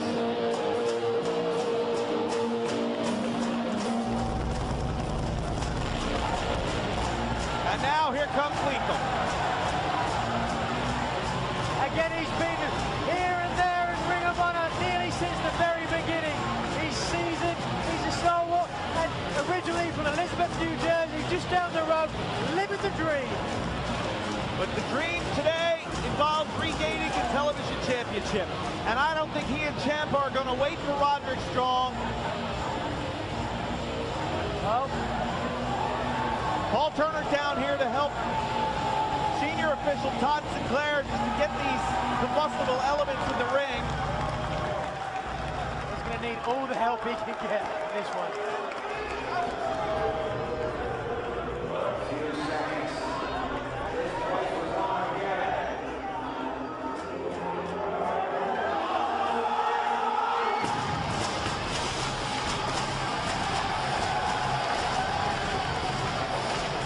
Confident as ever, look at that. He's having fun at them. He's lean, he's aggressive. Pound for pound, one of the best wrestlers in the sport today. And the TV champion. So it is Ciampa, Lethal, Strong, television title. For the introduction, let's go to Bobby Cruz.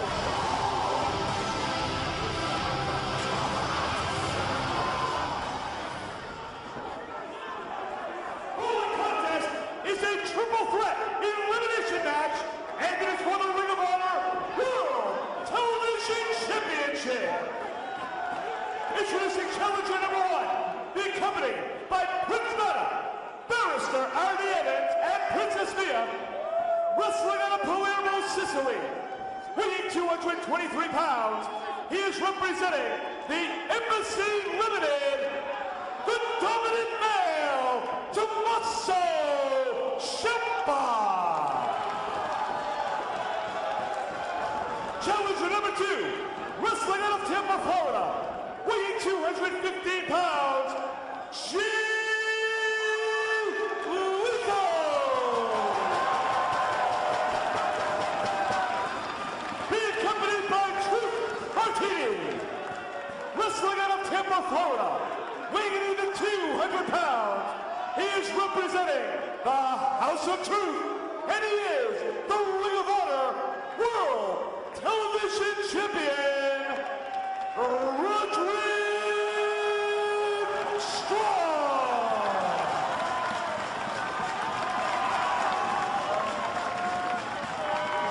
Well, the champion's usually favored, and I'd have to make him the favorite in this one without a doubt. You talk about triple threat matches, a lot of time strategy comes into play here, but to form a good strategy, you've got to have a sane mind. You've got to be able to put that strategy into place, and are we going to see that here? I don't know. Well, there they go, right straight away, Ciampa and Lethal, and you got a feeling that the personal rivalry, the personal grudge that exists between these two could perhaps supersede the title. But that's what this is all about. One of our cameramen just got wiped out. Now they're coming over here by us.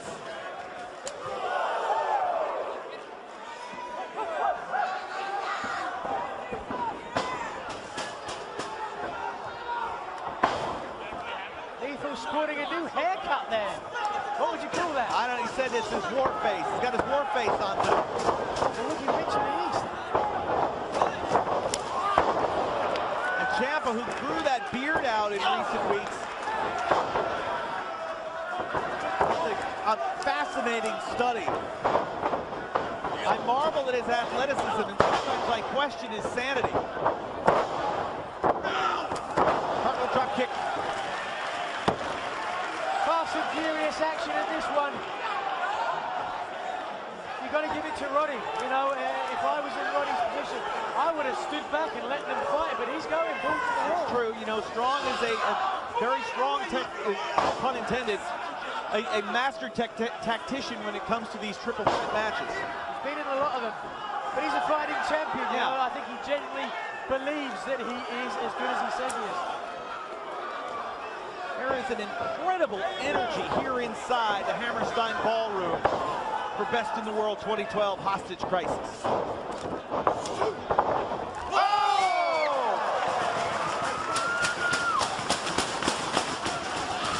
Lethal saw opportunity to pounce on the champion and did just so. Wait a minute, now watch out. There's Princess Mia. Oh! Look at that! I'm impressed. The personal plaything of Prince Nana, who has had a different role in the Embassy since it became Embassy Limited. Now, with the knee exposed, the charging knee in the corner.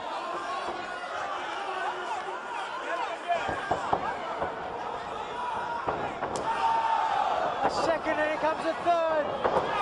This may be the way the first ball is scored, but before he could, hold on, look at Strong, opportunistic.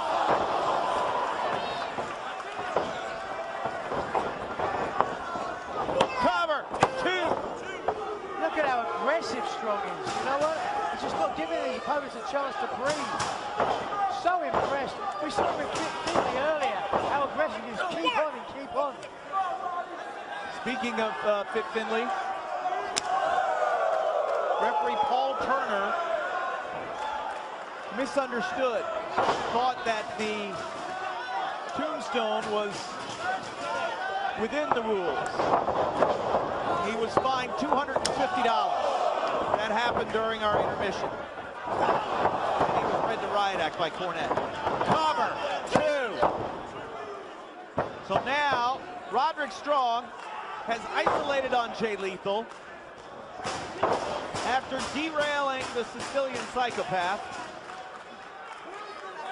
They're telling Ciampa on the outside just to calm down and stay out there. Of course, getting legal advice is always from the barrister R.D. Evans, who I think went to the Joe Amendola School of Law.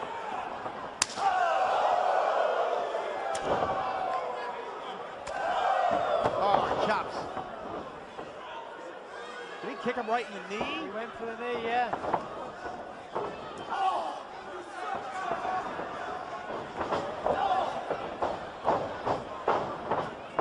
What you have to do in a triple threat match or a three-way is you don't isolate one guy. This might do it. Okay, electric chair. 1, 2. Keeps hold. What strength. Now wheelbarrow into the 2. A nice series of moves together there.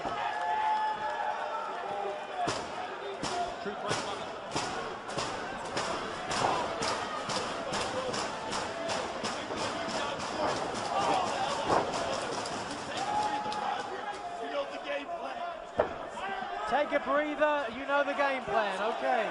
Because we know the game plan too. Not a bad one.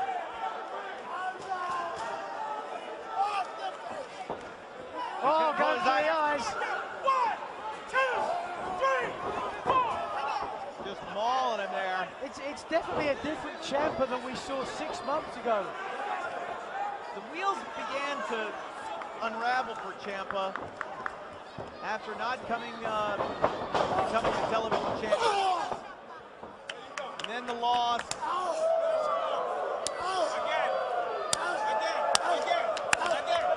Like it was our last time here at the Hammerstein Ballroom. It's the 10th anniversary. Wait a minute now. The exposed again! Went for the super kick, caught him a little lower than the chin. 2. Just 2. Now Strong just shoots Ciampa out over the top rope. Can he capitalize? Opportunistic, very, very smart.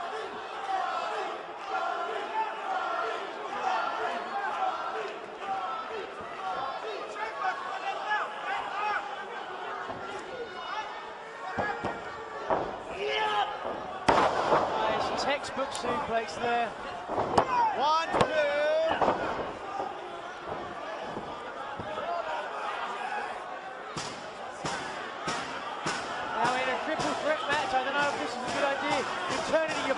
Opponent. As soon as Ciampa gets back in the ring, Roddy's in trouble. But is Nana telling him not to get back in the ring? I can't see out there. Again, to what level does all of this collusion go? At this point, all we know, as you saw just before this matchup, I mean, recently on Ring of Honor television, Prince Nana got disqualified. Oh, what a drop kick! Is Jay Lethal eliminated? No! So close. Look at Lethal's eyes. Really rolled back in his head there. Ciampa gets knocked down off the apron from Strong.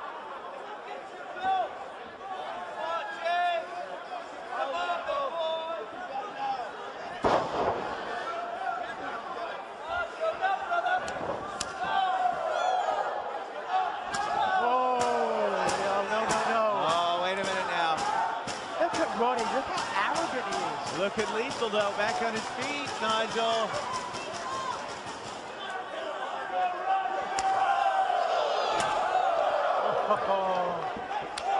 Who do you think's going to win this one? Normally, you'd say Strong, but anything can happen.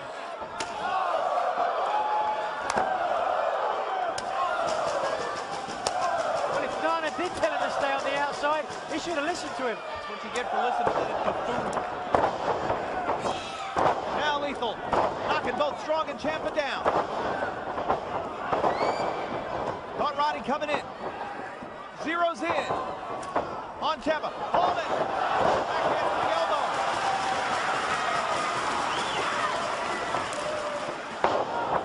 Lethal combination.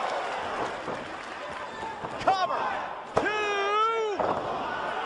Keep in mind, if Strong would have been pinned there, he would have been eliminated. These two would have fought. Lethal and Ciampa would have fought. The winner of the final fall would be the new television champion. That's what you got to be careful in one of these matches. You can think you've got the advantage and they can turn it around straight away after that first pinfall.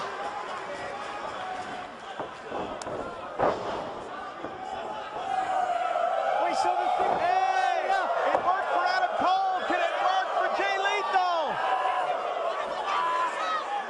Ciampa hit Lethal, you idiot! Oh! The crossface and the figure four. I've never seen anything ever.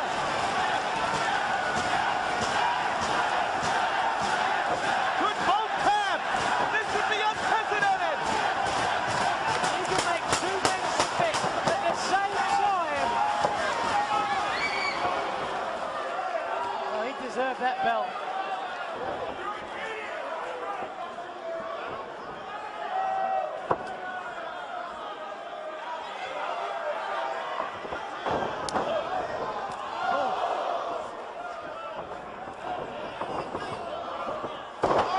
Pop up that breaker. Cover. 2. Strong kicks out.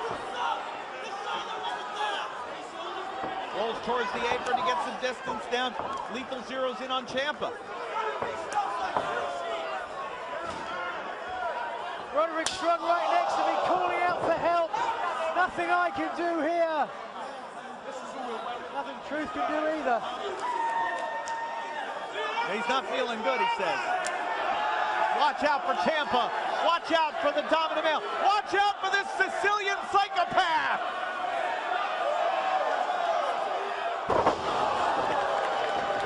His own version of Hail to the King. Oh! Now we finally see Roddy taking a back seat. That's what he's got to do. That's his game plan here. Just stay there. But look at this, he's coming in. Oh, jumping knee. That knee strike prevents Project Ciampa, and that super kick derails the television champ.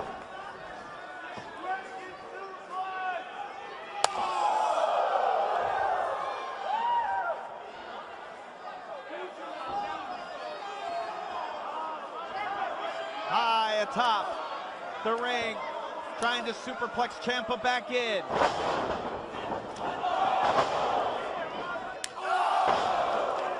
Enziguri scores from Strong.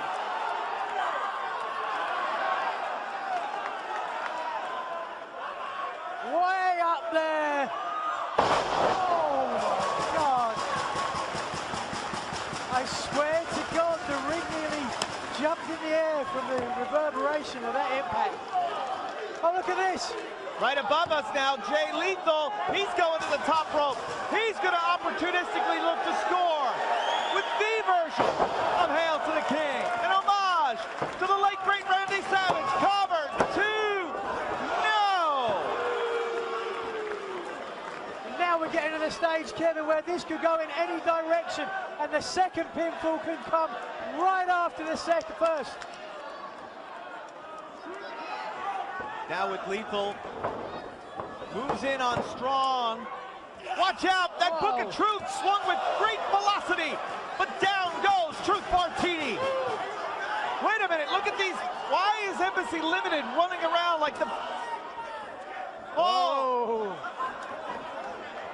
He's going after... Hold on, hold on.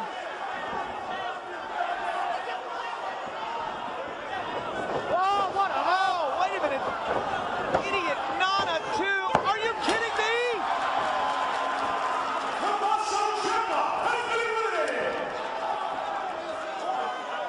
Now it's the Strong and Lethal. Oh, wait a minute.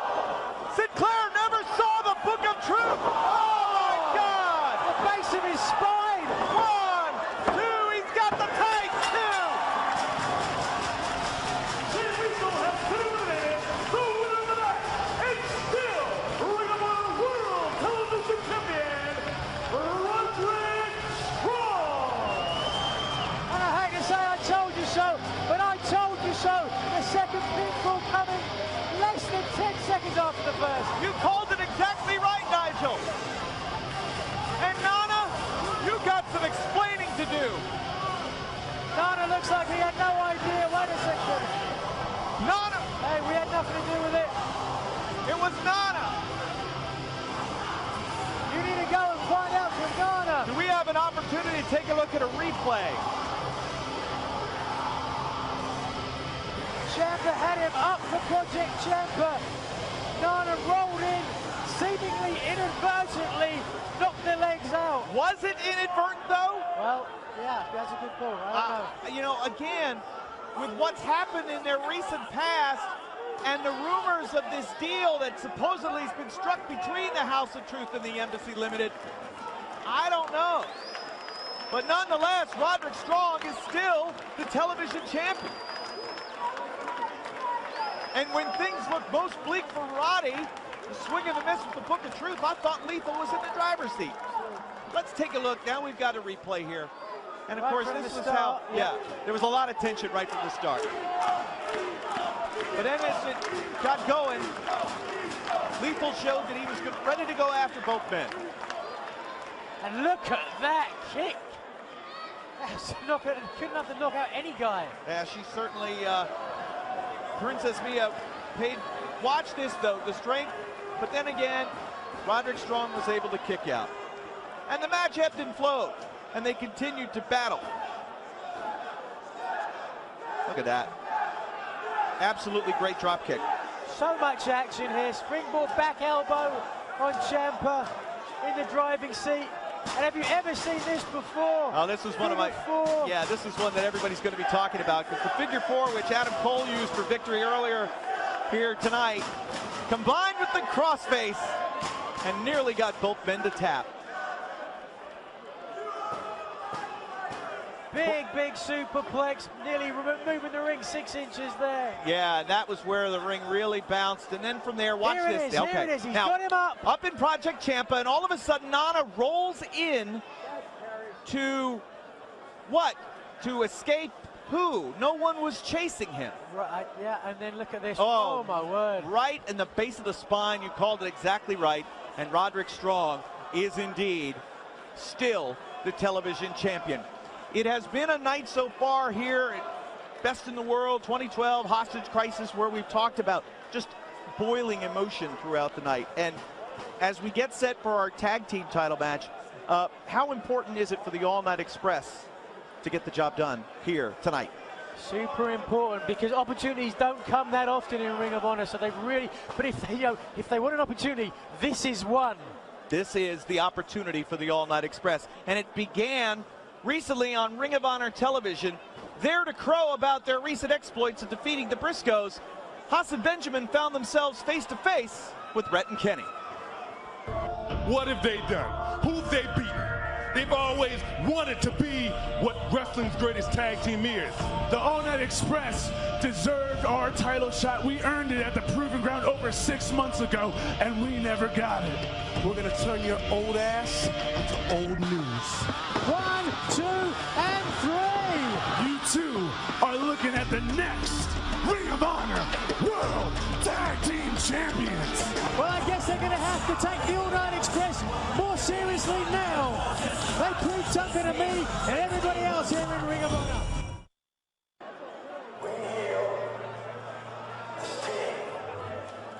We're going to come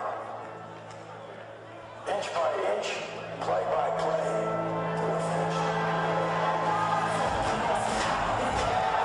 You heard the music, inch by inch, play by play. This is a young team back together after injury that Titus said is gaining traction day by day, week by week here in Ring of Honor. Let's not pick any bones about it. This is a huge opportunity opportunity here. We talked earlier about it. Titles can't change hands on DQs normally. Tonight, Kevin Kelly, they certainly can. And that is because of what Wrestling's Greatest Tag Team did recently in Richmond. The All Night Express had gotten a shot at the titles, got themselves intentionally disqualified, did Haas and Benjamin. Also got themselves disqualified in a matchup against the Bravado Brothers. And so Ring of Honor officials said if Haas and Benjamin get themselves DQ'd or just get disqualified here in this matchup, ANX will be the new Tag Team Champions. And I, for one, would like to see that happen. And again, of course, you know, with everything that Haas and Benjamin did in Toronto at Border Wars, shameful way they won these titles. The Red and Kenny know this is their best shot if they want to claim the gold. A chorus of boos, and justifiably so.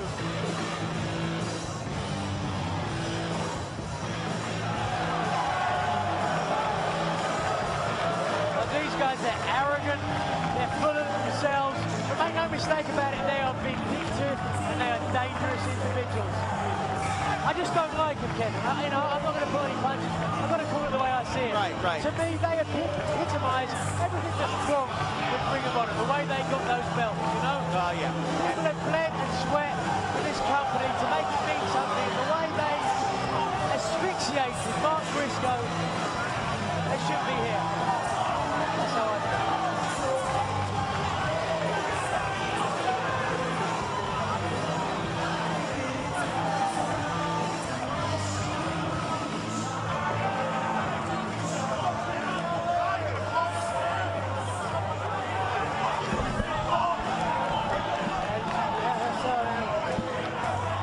Charlie Haas, way out of order here. Yeah. You okay? Oh, fine. He's a jerk. Just knocked the headset off of Kevin Kelly beside me. Again. What a big, strong guy, you know? Yeah, he's a tough guy. All right, let's go to Bobby Cruz. He's a tough guy, too. Holy contest is scheduled for one fall, a 45-minute time limit, and it is for the Ring of Honor World Tag Team Championship. And in this match, if Wrestling's Greatest Tag Team is disqualified, they will lose the Ring of Honor World Tag Team titles. Introducing first to my left, the challenger, at a combined weight of 461 pounds, Red Titus and Kenny King, the All-Night Express.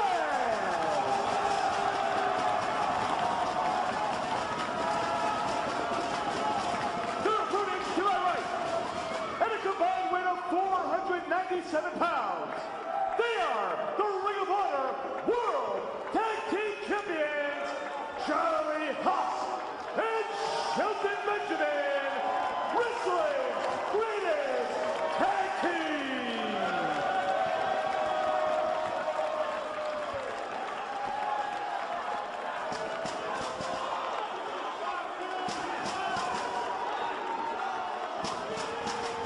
So the Outlaw Charlie Haas and Shelton Benjamin, Wrestling's Greatest Tag Team, against Kenny King and Red Titus, the All Night Express. The tag team titles are on the line here.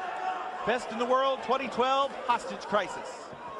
Well, I'm going to try and remain impartial on this one, Kevin. I'm going to do my best, but, you know, like I said, I'd love to see the title change hands in this one. And I think part of the frustration that I feel with Haas and Benjamin, it's not as if they're not skilled enough to be the champions here in Ring of Honor, because they are. They are skilled enough. However, I think they look down at a lot of the competitors here in Ring of Honor, and they really have just gone lowbrow, where they don't need to go.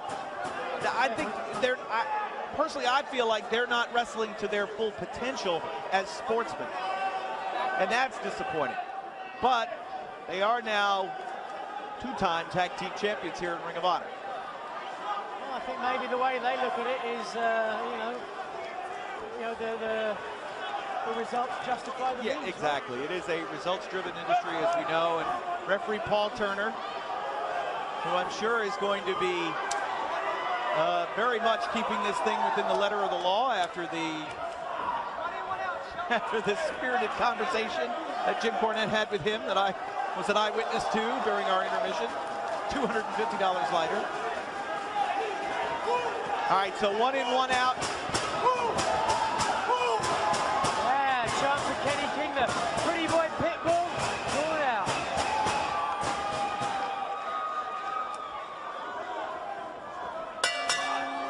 sounds, and here we go. Now, the last time these two teams met was at the 10th anniversary event.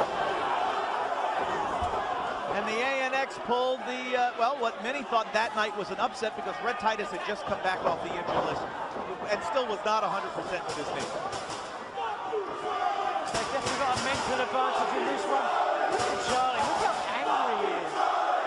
He's an angry man.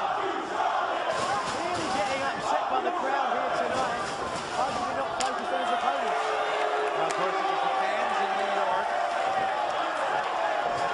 that led wrestling's greatest tag team. It was sort of this epiphany that the fans don't respect us, so we don't respect them. That happened at Final Battle.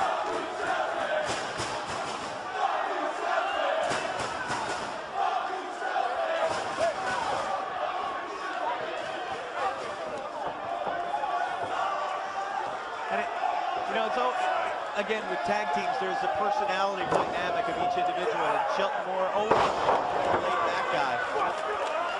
But even this, these fans of New York, they bring out a side of Shelton that we don't see at any other time. I wonder in his amateur wrestling career ever if he had to deal with this kind of a reaction. Well, probably, you know, in the Big Ten, you'd go on the road. He wrestled for the University of Minnesota. And I'm sure they had competitions and meets in hostile places like down in Iowa and Oklahoma. Right. I don't think there's anything quite like the Hammerstein Ballroom, though, with NCAA wrestling. I would concur. I would concur. Thus far, Benjamin clearly on top here. Kind of, I'm getting the feeling like we did before with Finley and Elgin's matchup. It's a slow pace that wrestling's greatest tag team is setting. Is that correct? Would that be a fair assessment? I think so. I think that King knows what a big opportunity is here. He's not rushing into this, you know. It's opportunities like this come along very rarely here in Ring of Honor, so he's going to make sure he doesn't make any mistakes. That's true. Again, that high-risk offense that the ANX is so known for. Oh, yeah. Oh, yeah.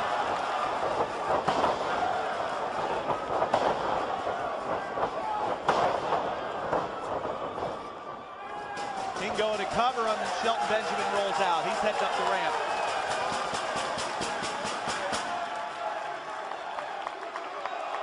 Okay, so if you're ever taking scores, about even on this one. So Benjamin, the legal man.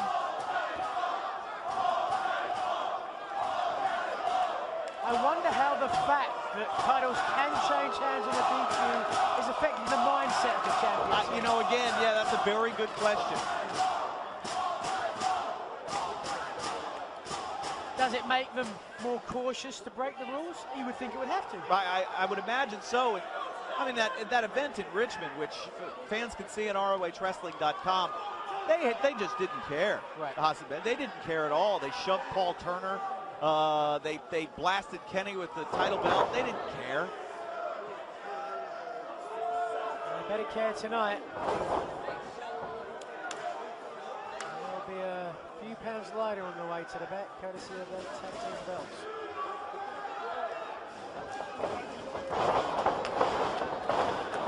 So while Benjamin has had a deliberate pace set, Kenny King, when he elevates it, it's been very effective so far. There we go. I don't know if we're going to see some tags here. Tag team wrestling, that's the name of the game. You've got to get your partner in and out, in and out. Use that advantage to keep one guy down. Well, maybe we'll see it. There's the tag. It's actually the second time now Haas tagged in.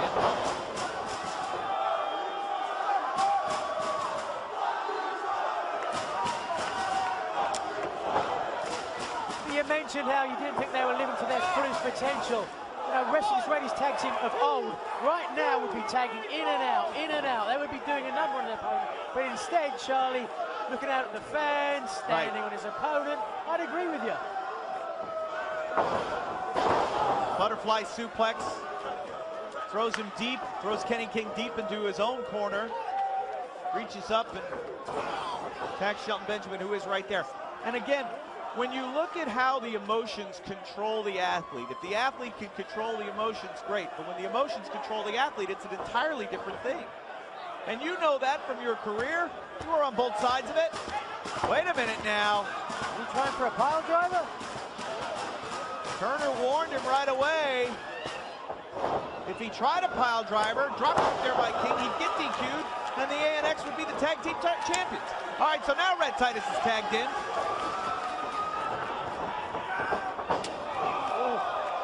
Right in the ribs.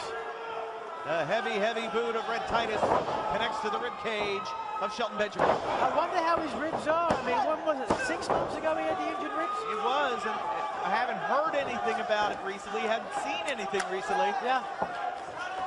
But that rib cage is a very, very slow part of the body to heal.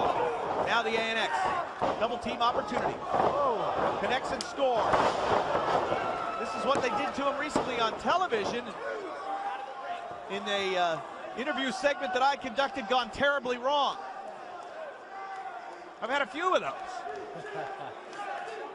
Very streamlined offense here from the ANX.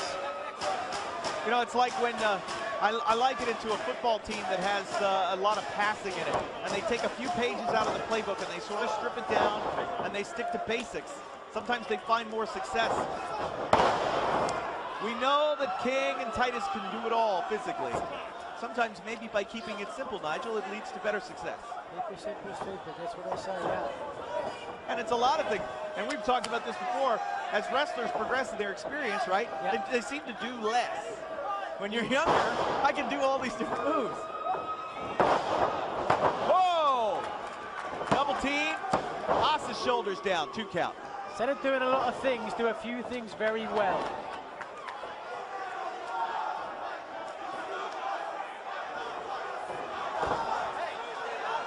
Now shoving Red Titus into the corner, neutral corner now.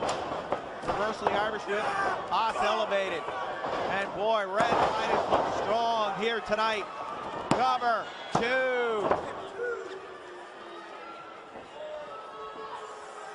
ANX doing very well for themselves. They just got to keep on them, you know. You're not going to beat the wrestling's greatest tag team this early. You've got to keep on them. You've got to wear them down. This could be a long night for them. So the tag was made. Now Kenny King is in. Caught him high. 2. Haas getting his hands up to protect himself, but the sheer momentum of that kick took him off his feet. Right back to the front face lock.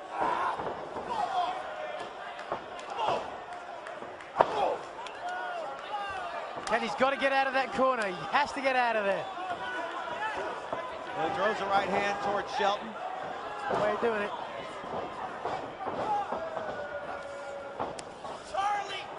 Look at the way now King is draped over that top rope. Oh. And he's back in.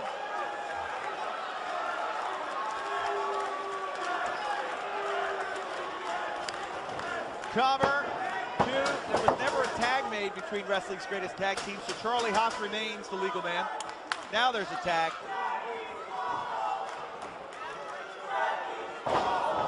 And Paul Turner has had a keen eye on who is legal and who is not legal in this one.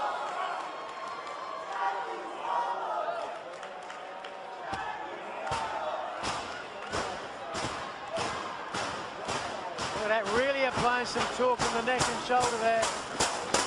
Oh, man. King has to slip that right leg underneath himself to try and free up that pressure. He's going in the wrong direction. Not going to get out that way. Shelton Benjamin has Kenny King grounded.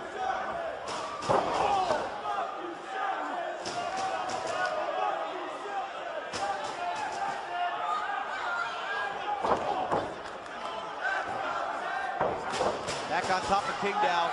English suplex. A burst of pace and energy.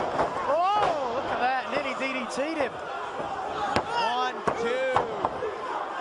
So strong, throwing him around like he's a rag doll. Started to pull King.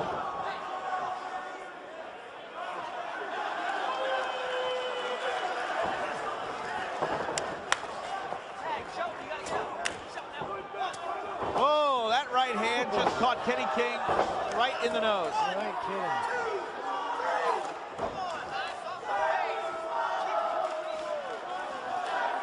A lot of times people think, a lot of wrestling fans think, well, look, you've got the guy down, why don't you go for your finisher now, Wrestling Greatest Tag Team have been around long enough to know you can go for your finish. If you don't have your opponent worn down enough, there's no way you're going to beat him. There's no way you're going to be able to hit your finisher on him. Sometimes it can be a long road to victory, especially in a tag match like this. Oh, yeah, that might do it. Yeah, King tried to get some momentum coming off the ropes. Haas derails him.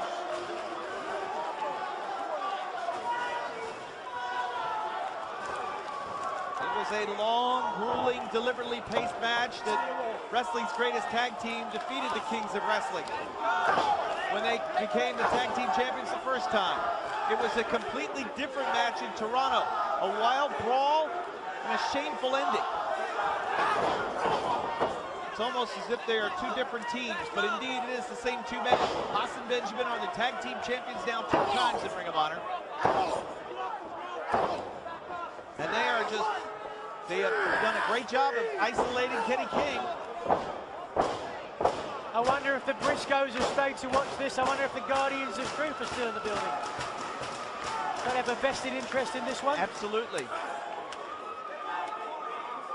I was wandering around backstage at intermission, didn't see either of them.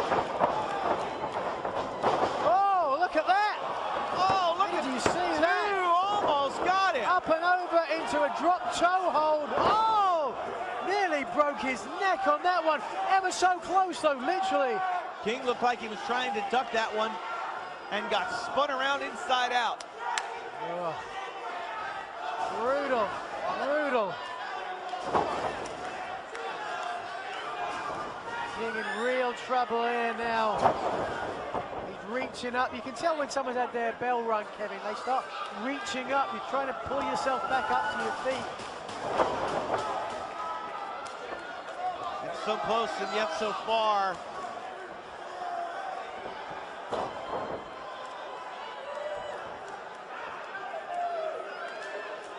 Across that parallel, the dividing line, across the middle of the ring. Wait a minute, side cradle, 2. Oh. Backslide, shoulders down.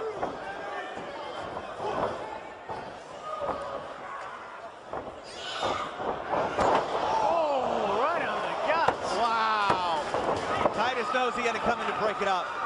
That would have been it. Look at that. Charlie's so smart. No tag. No tag. Wait a minute. Oh, he's called it.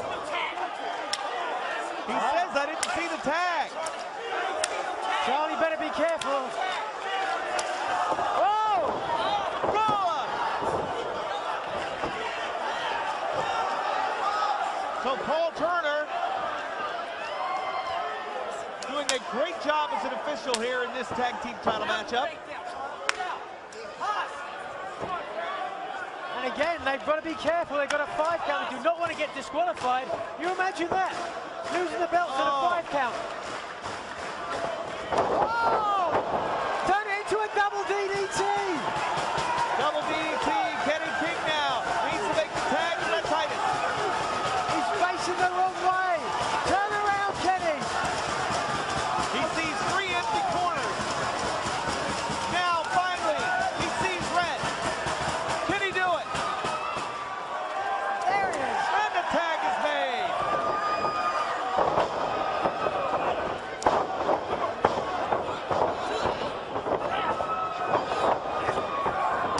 Oh, yeah.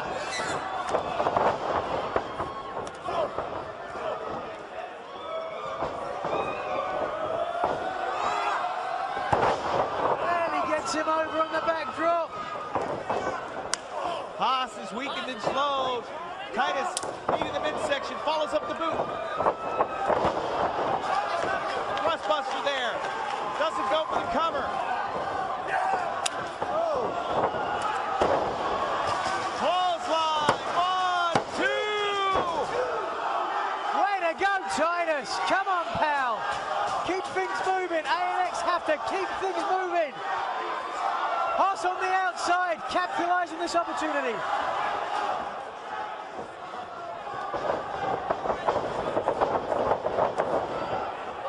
Titus gets the boot up and now going to the second rope. Uh-oh, wait a minute. Oh! Tried for the snake eyes, didn't get all of it, but it was enough to just discombobulate. Watch out! Oh! Not good knees from Kenny King. Roll 2. Charlie in to break it up. Oh, you said kicked him right in the back of the head. Right in the back of the head. Disgusting bastard.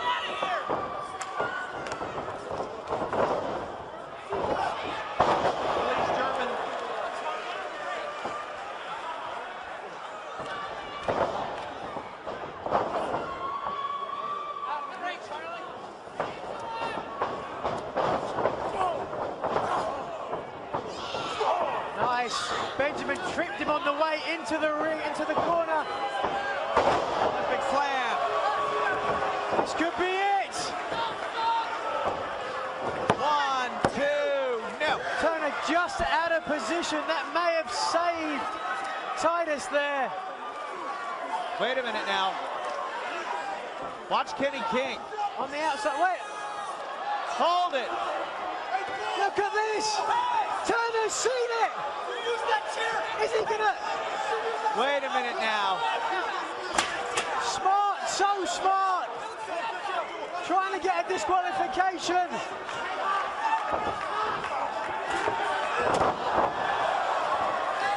Watch out, the chairs in the ring. 1, 2, no. And I don't know if Turner's seen that chair or not. He knew there was a chair in the ring already. He didn't see it used. That's why he didn't call for the DQ, I guess. But very smart by Kenny King. Trying to almost earn the tag titles on a technicality. Shades of Eddie Guerrero there. Haas got wiped out on the barricade. Right for the picking now. But you better put that through before it sells.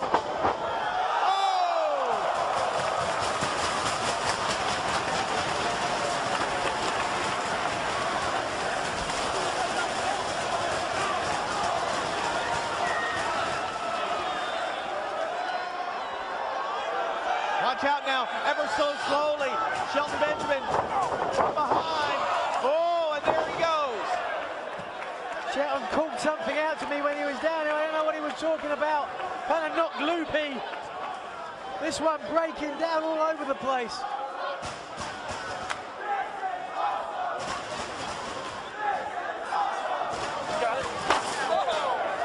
Could go anyway.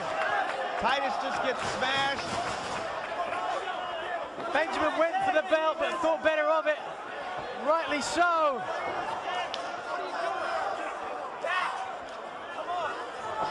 Now Charlie's playing interference. This is a dangerous, dangerous game plan here. All he's going to take is turn around. Shelton Benjamin just whacked Red Titus square in the face with that belt. Did you see that? Did you see him? He just whacked him with the belt. Turner didn't see it, therefore he didn't call it. Can't call it. He just whacked him and now Red Titus is bleeding.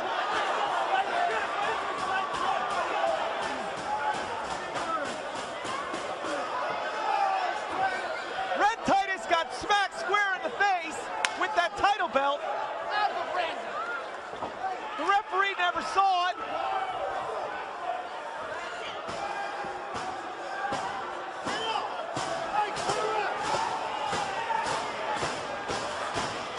And now, Red Titus is wounded and weakened.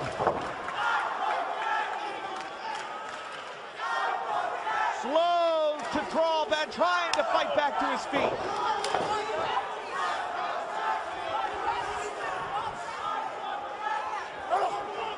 Look at the way Haas zeroing in. He's punching away on Red Titus. I hate to see this. He's got to make the tag inches away. Kick him in the face. Trying to crawl, trying to get over to Kenny King. Sometimes it happens by accident, like with Adam Cole. But there's no excuse for that. There's no need for that. It's archaic. He smacked him square in the face with the belt.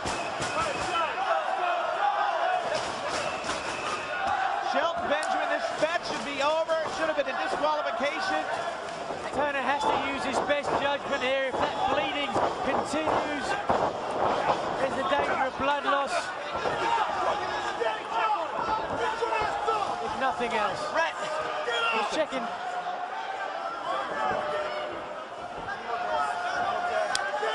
He just said, don't stop the match. Get your bitch ass up! Right, is he going to call this off? I don't know. He said no. DDT.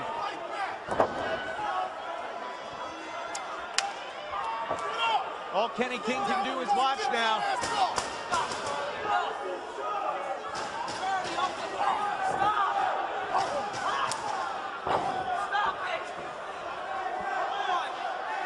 Turner screaming out for him to stop it. The only person who can stop it, Paul, is you. At this point, there is no way Charlie Haas is taking a break here.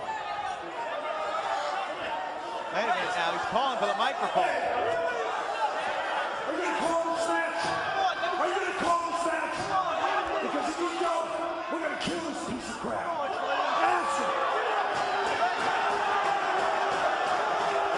Titus is shaking his head no. I don't know if it's Titus. In the blood will be on your hands. We'll go ahead and kill him. Well, more guts than brains, perhaps, at this point for Red Titus. Turner in such a difficult position here. Yeah, you hate to end the match because of blood, but sometimes... Well, at this point, too, it's not even the blood loss. It's just the repeated pounding. Has been punched in the face about 5,000 times. Leap of faith now.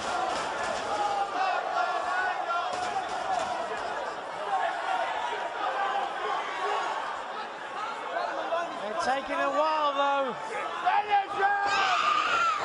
Oh! He wipes out Shelton Benjamin. Kenny King just got clocked. Wait a minute. 1, 2, go! Look at that! We got new champion! Ring of Honor World Tag Team Champion, the All-Night Express! Don't believe it! We have got new World Tag Team Champions in Ring of Honor! The Manhattan Center! Come on, Glue! I don't believe it! Oh! History made here tonight! Wrestling Trainers Tag Team! Dumbfounded! They can't believe it!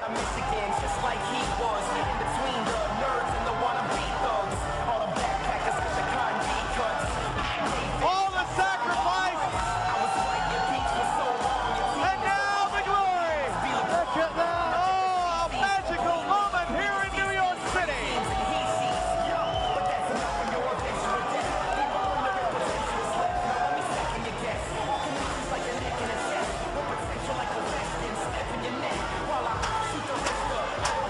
Well done, and they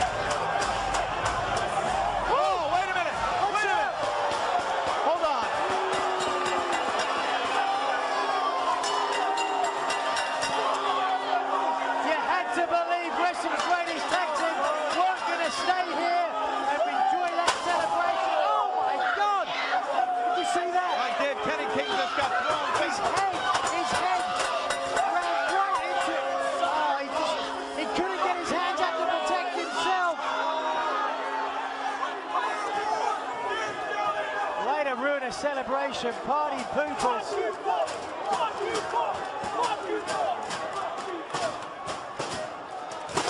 Oh, Haas and Benjamin trying to stop the party. All right, we're going to take a look at some replays here. Early on, some fantastic wrestling by King there. Arm drag after arm drag. Look at that. Spinning heel kick takes him off. But this was what changed things around there. Trio Woe, that running knee.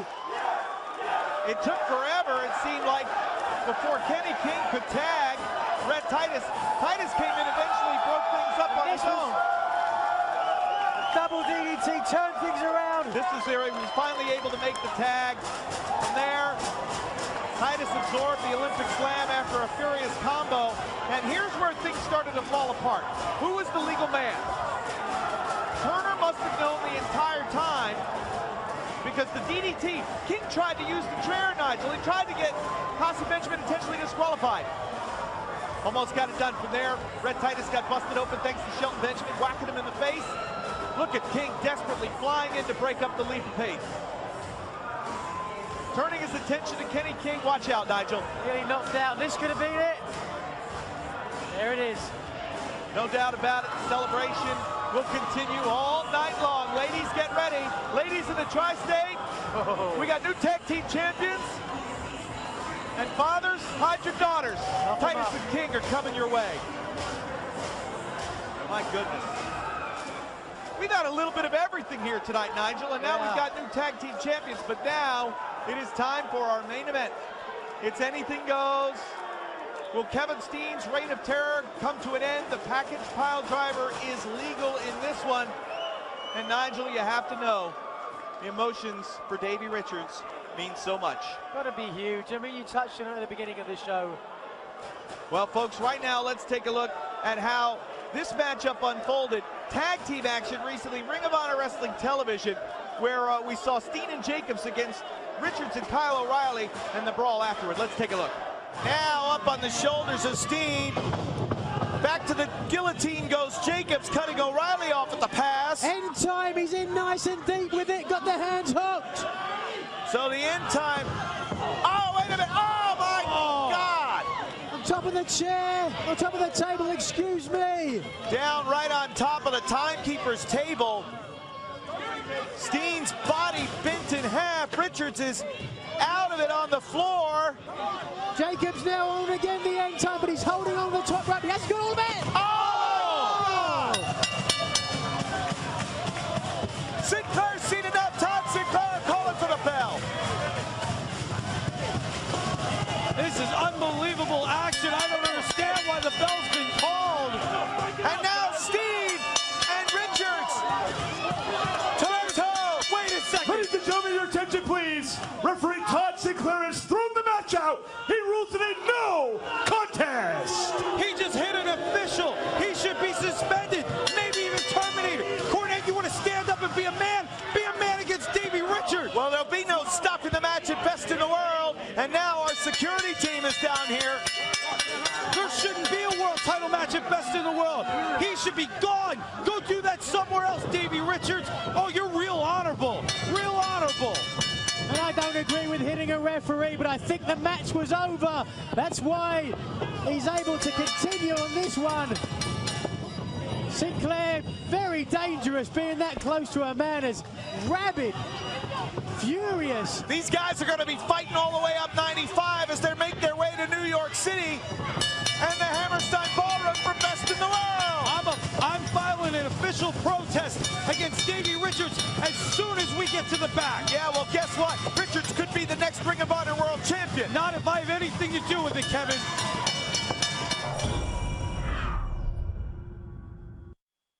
That action, of course, from recently on Ring of Honor Wrestling Television. We're back here at ringside, and Nigel, there is a lot of animosity that exists anytime you have champion and challenger, but there is so much more because of Kevin Steen, Jim Cornette, his whole dynamic as well. So much more goes in that, and we just saw in there what these guys are. Wait a second. Oh, look who's here. Well, Steve Corino.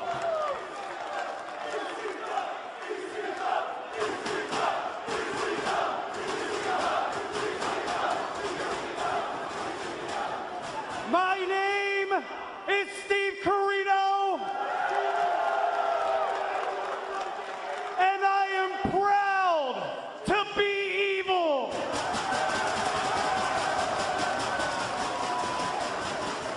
New York City, you are witnessing the era of Kill, Steen, Kill.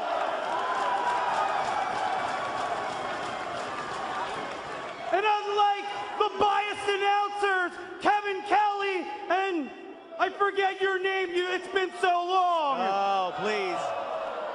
I'm gonna sit down here because Kevin Steen needs representation from people that actually care about him. Unlike that hypocrite, you fat piece of garbage, Jim Cornette.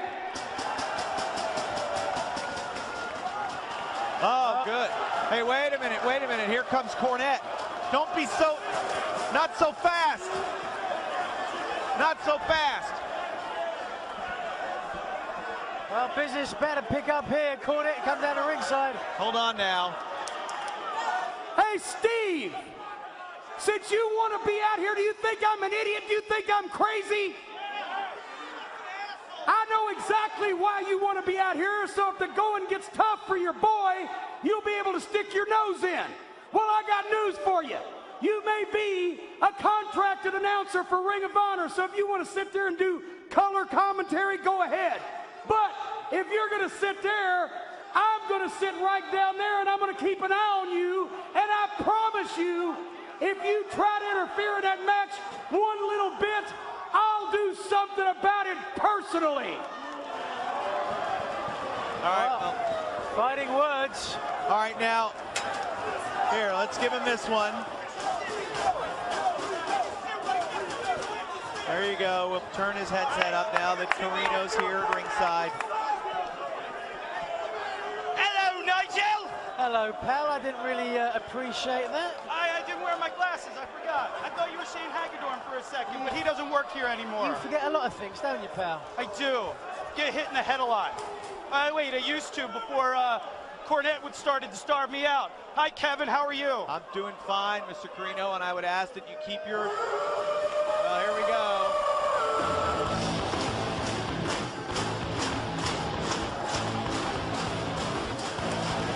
Making his way down now. Look at that. That's a face of determination. Steve, you better be careful. He's coming right by you.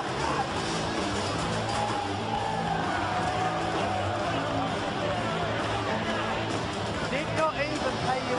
Okay. I'm a broadcast journalist. Awesome reaction for Davey Richards here from the New York Faithful. 1 year ago at Best in the World, Davey Richards became the Ring of Honor World Champion. At the end of the match, he paid homage to his late grandparents who had gotten him into professional wrestling and shared tears of joy with the fans. A completely different Davey Richards gets to the ring 12 months later, looking to regain the title that he lost in Toronto. You know why? Blame that man right there. Jim Cornette. Here's your buddy.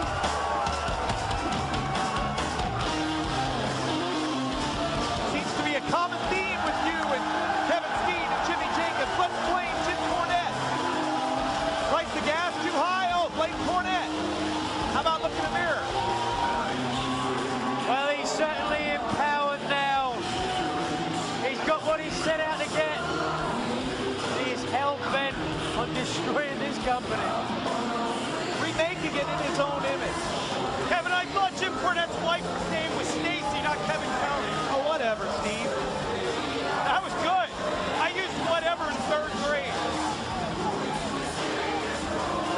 Davey looks angry. I would be angry too if I worked as hard as he did and then the crowd just craps all over him. Look at the streamer. It's raining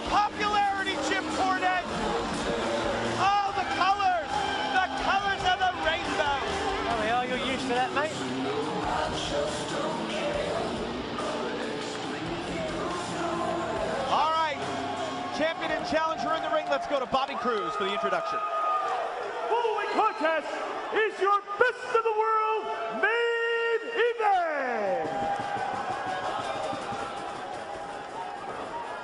It is scheduled for one fall with a 60-minute time limit, and it is for the Ring of Honor World Championship. And in this match, there is no disqualification. Anything goes. Introducing first, to my right, the challenger. Wrestling out of Othello, Washington. Weighing 208 pounds. American Wolf, Davey Richards. Are those boos or woo? I don't think so. His opponent, to my left, is accompanied by Jimmy Jacobs. Wrestling out of Maryville, Quebec, Canada. Weighing 268 pounds. He is the Ring of Honor World Champion. Say it, Bobby! Say it! Mr. Wrestling, Kevin Steen.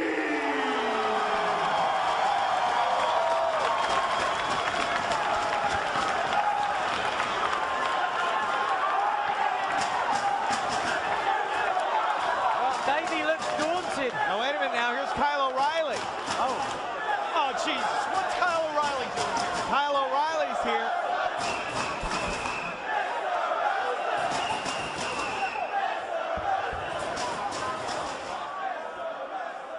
Say good. Get him out of here, Todd Sinclair. He doesn't belong here.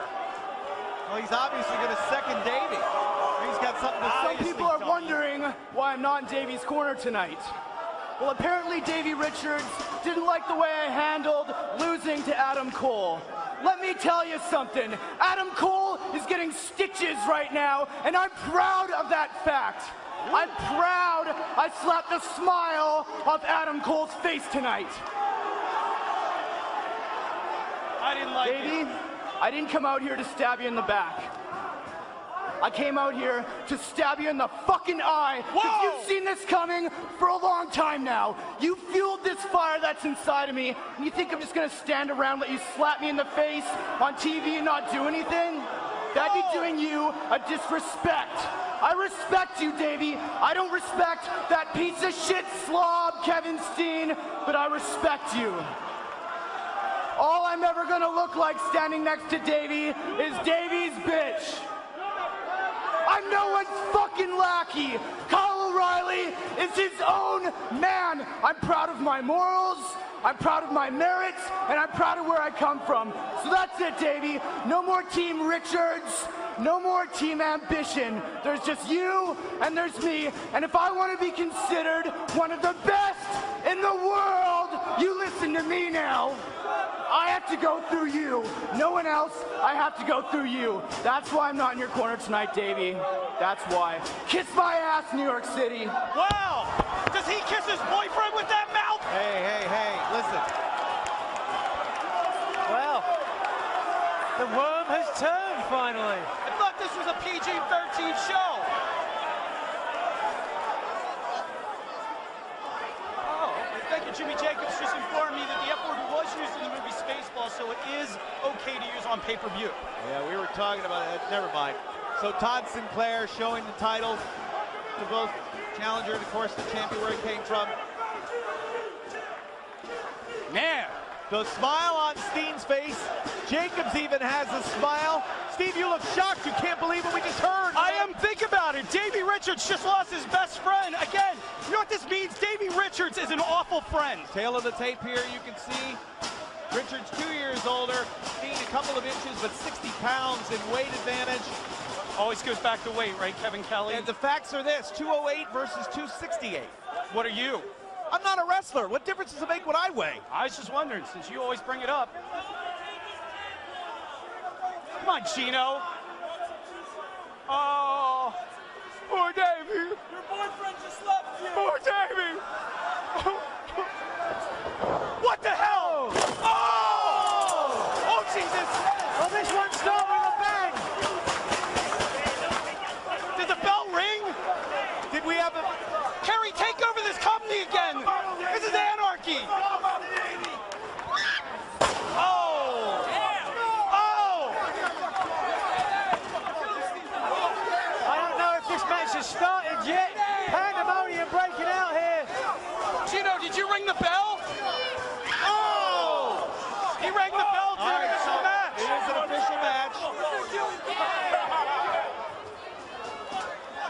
this in the ring, Todd Sinclair. Hey, Jim, why don't you get your referee to get this back in the ring? It's anything goes, no disqualification, just the way Steen wanted it. Oh! Nuh-uh. Davey asked for that. Davey said he didn't care if the package pile driver was legal, which it is. Steen was the one that wanted anything goes. Watch out, Jacobs now. So this is no DQ, right? Yep. Anything goes, no DQ. That's why Cornette wasn't about to allow Steve Corino to sit out here unfiltered. Because Jim Cornette's got to be in every segment. It's the Jim Cornette Show featuring Ring of Honor.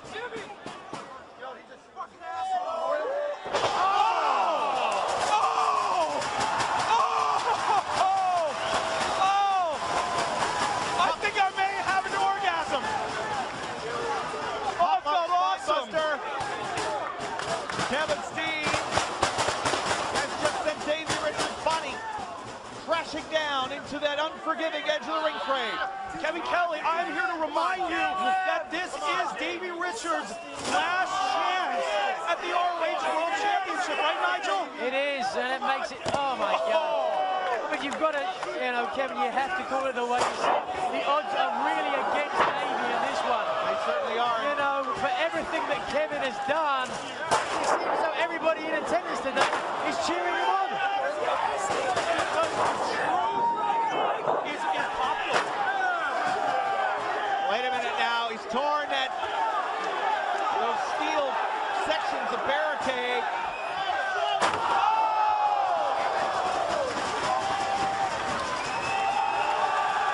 Jim Cornette living out of his chair. That is just gorgeous. That is just gorgeous, Jim Cornette. That's the way it's supposed to be. That's the way it is. We didn't know what we were going to find when Richards was unveiled there after being... Hey, Kerry, you can blame yourself a little bit. You gave up on Ring of Honor. You sold out. Things were great when you owned this company. We ran roughshod over everybody. I'm even not allowed to say the names. Why don't you pay attention to this and leave Kerry alone? I like Kerry. I like the company a lot better when Kerry owns it. Then show some respect for him. What, for Kerry? Yes. I'm going to buy him dinner after this because my paycheck's going to go up after we win. Now Steen going to the top rope. Hey, Jim! Staring right at Jim Cornette. Oh! Right across the knees, though. Took time to point at Cornette. Gave Richards the opportunity to get his knees up, and Steen landed, attempting at senton. Cornette ecstatic about that, understandably so. There's a chain in the ring. Did anybody mention that? It's anything goes. Here goes Richards now. Land on Cornette, please. Oh! That DDT. Oh!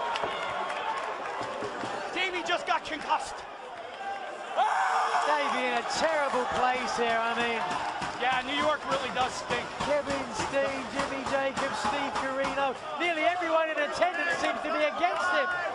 Nigel, I can't believe that you're not against him. He talked so bad about you in the back. You didn't know that, did you?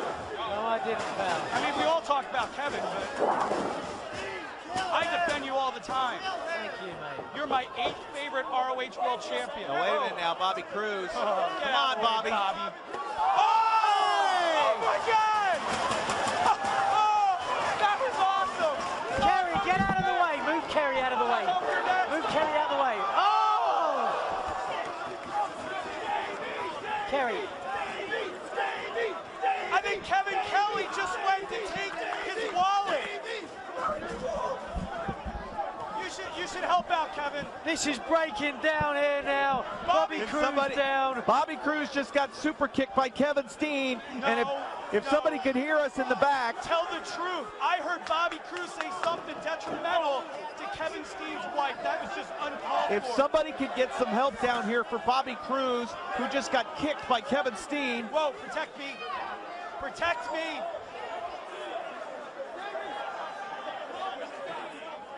Get away from me. Where's your tennis racket, you turd? Watch out, they're right up with us. Count him out. You better not touch me, Davey, I'll sue. I'll sue. Ty. Get him back in the ring. All right, so Bobby Cruz now. Cornette, who is that? Go get him, buddy. That's Cornette and Kerry Silken are helping Bobby Cruz go back. Got one earlier. New York Pound's never satisfied. Look at this now. And right up above us, one table broken, one left. Ladies and gentlemen, if we lose feed here... Yeah. Look out, look out. Oh! Exploder suplex on the apron, right on the top of his head. Dave, you know I don't have a personal problem with you, right? I'm going to take my microphone and get the heck out of here. Easy, guys, please, you'll knock us off the air. We get... Yeah. I know that it's very rare that we get knocked off the air, but come on. Oh, that's ridiculous. Oh, jeez. Okay, the Patriot off the gas is sitting next to me. What's he doing? Okay, I'll get everybody back on track. Davey Richards is trying to do something under the ring. I think he's trying to escape. Kevin Kelly's trying to steal the ROH World Championship. Davey, you're a wrestler. You don't need tables.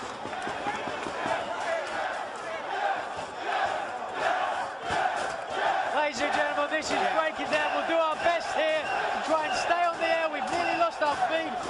Oh, I think I'm bleeding from the finger. No, it's not. It's ink from the streamers. God, it hurt. Anything goes in this one, and that's what we're seeing here. One table broken, there's a chain in the ring. Every one of us is on our feet.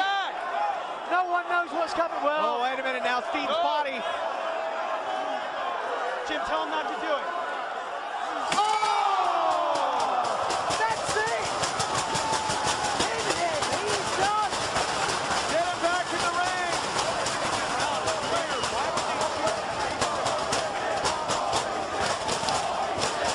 Where's Sinclair? Where's the referee? There he is. Cornette knows that Davey Richards can end this reign of terror. He can end the nightmare of Kevin Steen right here. Will he go for another double stomp? Yes, he got it. Double stomp. Surely. Cover. 2-0. Anything goes, Davey. That means you better start using anything. Put that chair down, Cornette.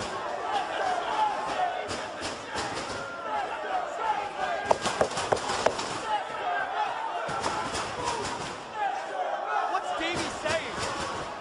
He's asking the fans, why are they not cheering him? It's simple. He's a pawn in Jim Cornette's game.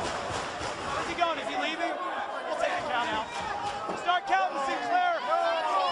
Okay, in comes the chair. But be careful, he's just handing that chair to Kevin Steen now.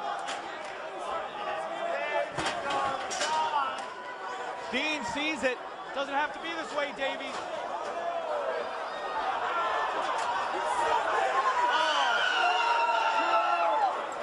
Wait a second. Davey Richards putting his hands on Jim Cornette now. This is really breaking down. There are now 4 chairs in the ring. It's anything goes.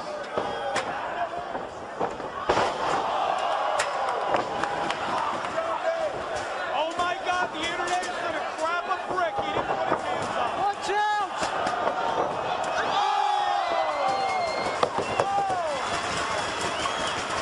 We are rocking and rolling in Manhattan. Cover. 2. Man, what a night here. Best in the World 2012. Ring of Honor, the era of Kill Steen Kill has begun. Oh, that was awesome. And not to repeat myself, but this is the only chance Davey has. And Cornette knows that. And in my mind, Cornette thinks Davey's his best chance to get this belt away from Kevin Steen. Yeah, but Cornette was bitterly disappointed with the fact that Davey lost in Toronto in the first place. He had assured Cornette that victory would be his. Right. The only reason he ever gave Steen the match for Border Wars. Jim Cornette has not done anything right in the last 3 years. Namely my contract, or lack thereof. That's always good to air your dirty laundry in public, Steve. That's It's not always dirty. It's not dirty, Kevin, if it's the truth. It's a figure of speech, Steve. You know what I'm saying. No, I think you're being mean to me. Now the superplex. Can he score on top? Oh my God! Come on, that's ridiculous. And Steen's had back trouble in the past. That certainly isn't going to help. Cover two. No! That was too close. No pun intended. Steen is, he's scarred, not just physically, but emotionally as well. Steve, you know the dark depths inside this man, right? The lengths that he'll go to prove what he wants to prove. He's proven that you don't have to be a cog in the wheel to be successful. You don't have to be jacked to the gills to be successful. All you need to do is sit there and stick to your guns. Stick to what got you to the game. Stick to, it is just amazing that a man like Kevin Steen, a great father, a wonderful husband, and a true role model as ROH World Champion, has the fortitude to keep getting up, unlike the single, fatherless Davey Richards. Well, you said a lot there, but I say the truth, Nigel. I'm not going to disagree with you on something. Nigel, I will throw a word in for you when we take over. I appreciate it. Would you like to wrestle? When's that coming? I would love to see you wrestle again. Hell, we don't use Grizzly Redwood anymore. We should use him. You guys would be a great tag team. I love Grizz. Let's concentrate on the matter at hand here before you can book anyone else. Photographer's in my way. Oh, wait a minute now. What's he doing? What's he doing? Trying to get him up for a superplex, but his legs are on the inside. Needs to get his legs on the outside. Wait a minute, wait a minute, wait a minute. What the? Come on, Kevin. Come on, Kevin. You got to get in there. You got to get in there. Anything goes and anything went with that one. Davey's body lifeless. Steve gets on top of him here. This could be the three. 1, 2, now! Todd, come on. How did Davey kick out? I don't know. Man. Cornette nearly had a stroke down there. Oh, I could only wish, Nigel. Oh, Jimmy Jacobs moving around, grabbing the chairs. Just grabbed Jim Cornette's chair as well outside there. well, he didn't pay for that, Steve. What is that? Steen's got Richards' mouthpiece now. Tastes like determination and a little bit of bitterness. What do you think the psychological advantage that we have right now? Because whatchamacallit's best friend, Davey Richards' best friend, Kyle O'Reilly, has left him. Eddie Edwards can't even stand Davey Richards anymore. The locker room hates him. The only person that likes him is Jim Cornette and Kevin Kelly. It's only because Kevin Kelly gets paid to say that. Watch out! Bent that chair. Like him or not, he could win. He could do it too! Oh! I like Davey. I didn't say I didn't like him. I like everybody. Both Kevin Steen and Davey Richards have shown their resilience, toughness. They won't quit. Each has taken the best shot. Jim Cornette, an eyewitness to this anything goes match here at ringside. I wish Jim Cornette would quit.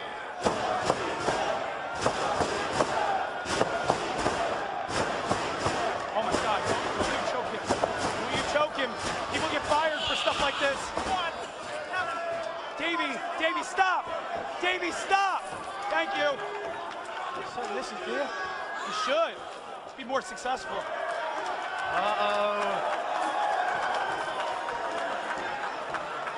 Davey likes to kick. This is not the chain wrestling that Davey Richards is used to. This isn't good. This isn't good. Oh, no. Oh, no. Davey, no. Oh! The water kicks with that chain now without. Oh, brutal. Did you hear the sound of that? Davey, he has a family. He has a family. Think of Owen, Davey. Oh! We seen enough of this. Brutal, the physicality. Shot! Kill! Oh! Davey didn't cover him tight enough. Oh! Right in the guts. Davey, no! No, this is breaking down. I don't feel safe out here. Oh, my. Sinclair now down. Sinclair got kicked. Who's next? Right in the stomach. It was Bobby Cruz earlier that got kicked by Kevin Steen. Bobby Cruz asked for it. Todd Sinclair didn't. Todd Sinclair is a great referee, unlike Paul Turner, who messed up earlier in the night when he didn't call an automatic disqualification on Fit Finley. And he got fined $250 for it, and he did a great job in the tag match. But look at the ring, guys. You were right there next to me when Cornette was reaming him out. Don't tell half the story if you're going to be a journalist. I was going to tell the whole story, but you butted in. Look out now! F-Sync! We need a referee. We need a referee. Call to the back, get a referee. Kevin, call to the back, get a referee. Kevin, call to the back and get a goddamn referee. Throw the headset on. Here's Turner. No! Turner messed up again. You messed up again. You suck. Come on! Wait a minute now! Oh my God, the package pile driver on Paul Turner! Well, what happens now? Well, it's going to cost him more than $250 now that he's going to be unemployed. There's no referees. Both referees are down. Do we have any more refs in the back? Gino's always around. Gino, you little stooge, get in the ring. Two referees, the ring announcer have been wiped out. Tables broken, chairs bent, bodies bruised and battered. It's the Ring of Honor World Title match. Anything goes. The package pile driver is legal. Kevin Steen, Davey Richards. No! He broke his damn neck. Stay down, Paul. Where's the ref? Stay down. Cornette desperate to get Turner in the ring. Stay down.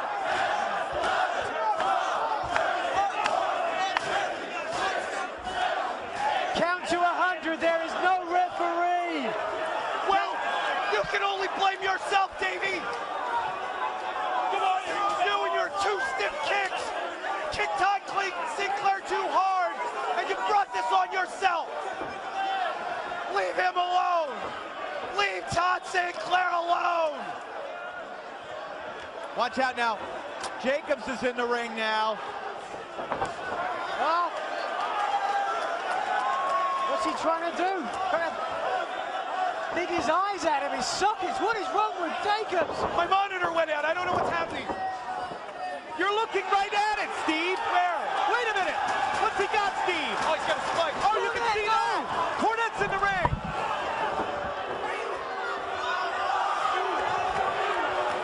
Wait a minute. Carino's off headset. Jim, turn around. Oh. Carino just kicked. He just kicked Cornette. This is like a car wreck, a train wreck. Everyone done this? Wait a minute. Jacobs has that spike in his hand.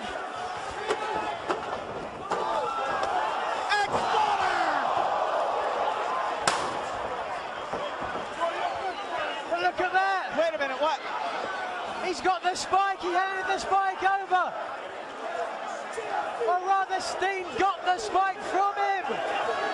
Two spikes. Where did Steve get that out of? My God, he just stabbed him in the groin with that spike.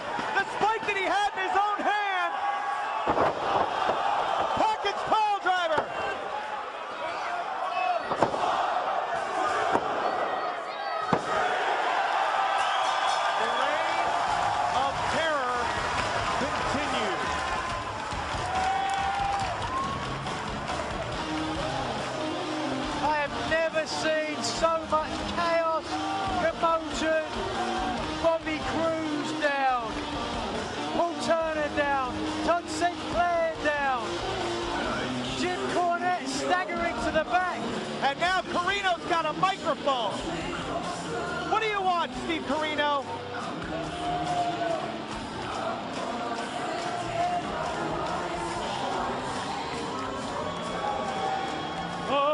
Ladies and gentlemen, your winner by clean pinfall, and still and forever, your Ring of Honor World Champion, Mr. Wrestling Kevin Steen.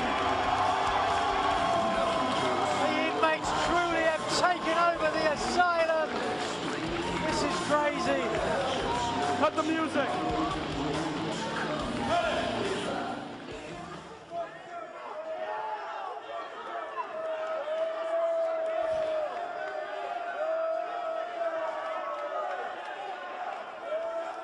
You know what? I've closed out the last 2 New York City shows on the microphone.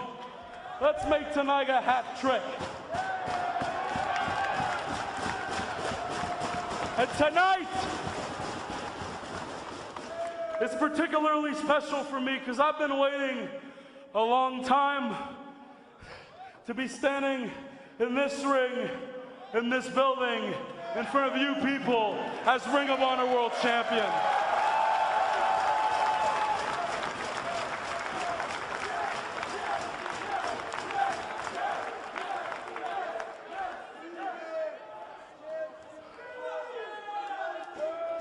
There's one thing I cannot stand in pro wrestling, and it's hypocritical people. Jim Cornette is one of the most hypocritical sons of bitches I've ever had to deal with in pro wrestling. But believe it or not, there are people that are more hypocritical than he is. I'll get to that in just a minute, but Davey Richards, you can hear me. I need you to know that for the last 18 months, I have been a hypocrite. Because I needed to be in order to get into a match with you so that I could win this. Because without this, I can't achieve my ultimate goal. But I need you to know, and this comes from the heart, all the stuff I've said about you being an undeserving champion, I don't think it for a minute. I think you are one of the hardest working men in all of wrestling. I think you, not the other people claiming to be, but you are the best in the world. But the actual most hypocritical people in pro wrestling choose not to acknowledge you that way anymore. And of course, I mean all of you.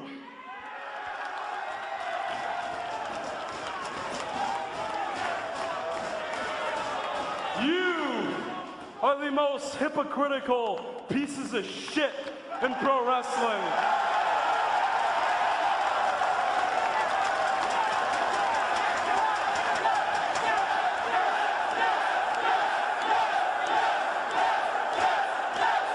If you want proof, look no further than Final Battle 2010, when El Generico beat me and sent me packing. You cheered, you sang, you celebrated.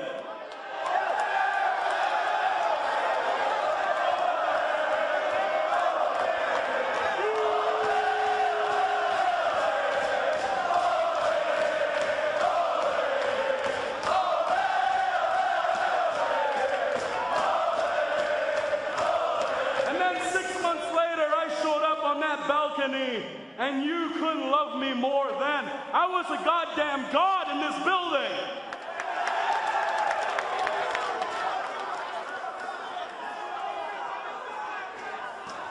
Another proof of your hypocrisy is you say you respect Harry Silken for everything he's done for this company. And yet, when I threaten to break his neck with a package pile driver, you all explode. You know what? Another good example. You buy your little ROH ticket, you come in here, and then you chant for Bryan Danielson and CM Punk.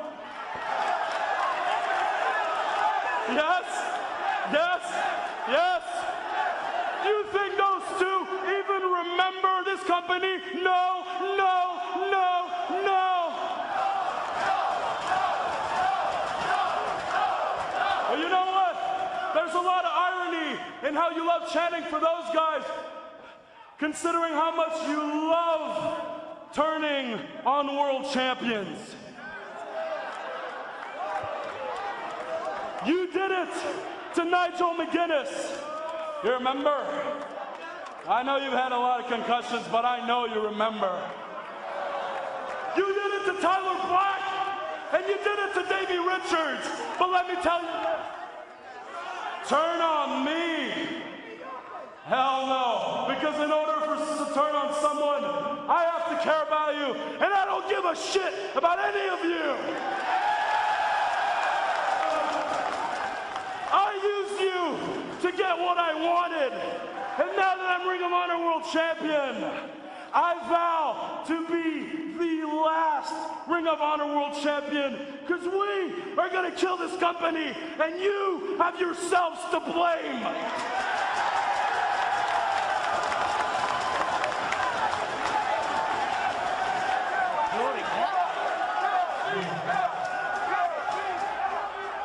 You're like a woman who keeps getting beaten up and still tells her husband she loves him.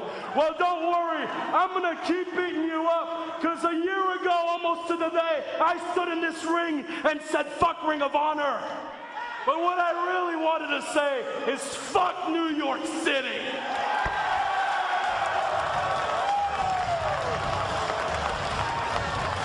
It's as if the end of the world is at our doorstep. Kevin Steen's reign of terror here in Ring of Honor continues. The hostage crisis continues. What will be next? Our next pay-per-view extravaganza comes your way September 15th. For Nigel McGuinness, I'm Kevin Kelly. We'll see you in Chicago Ridge.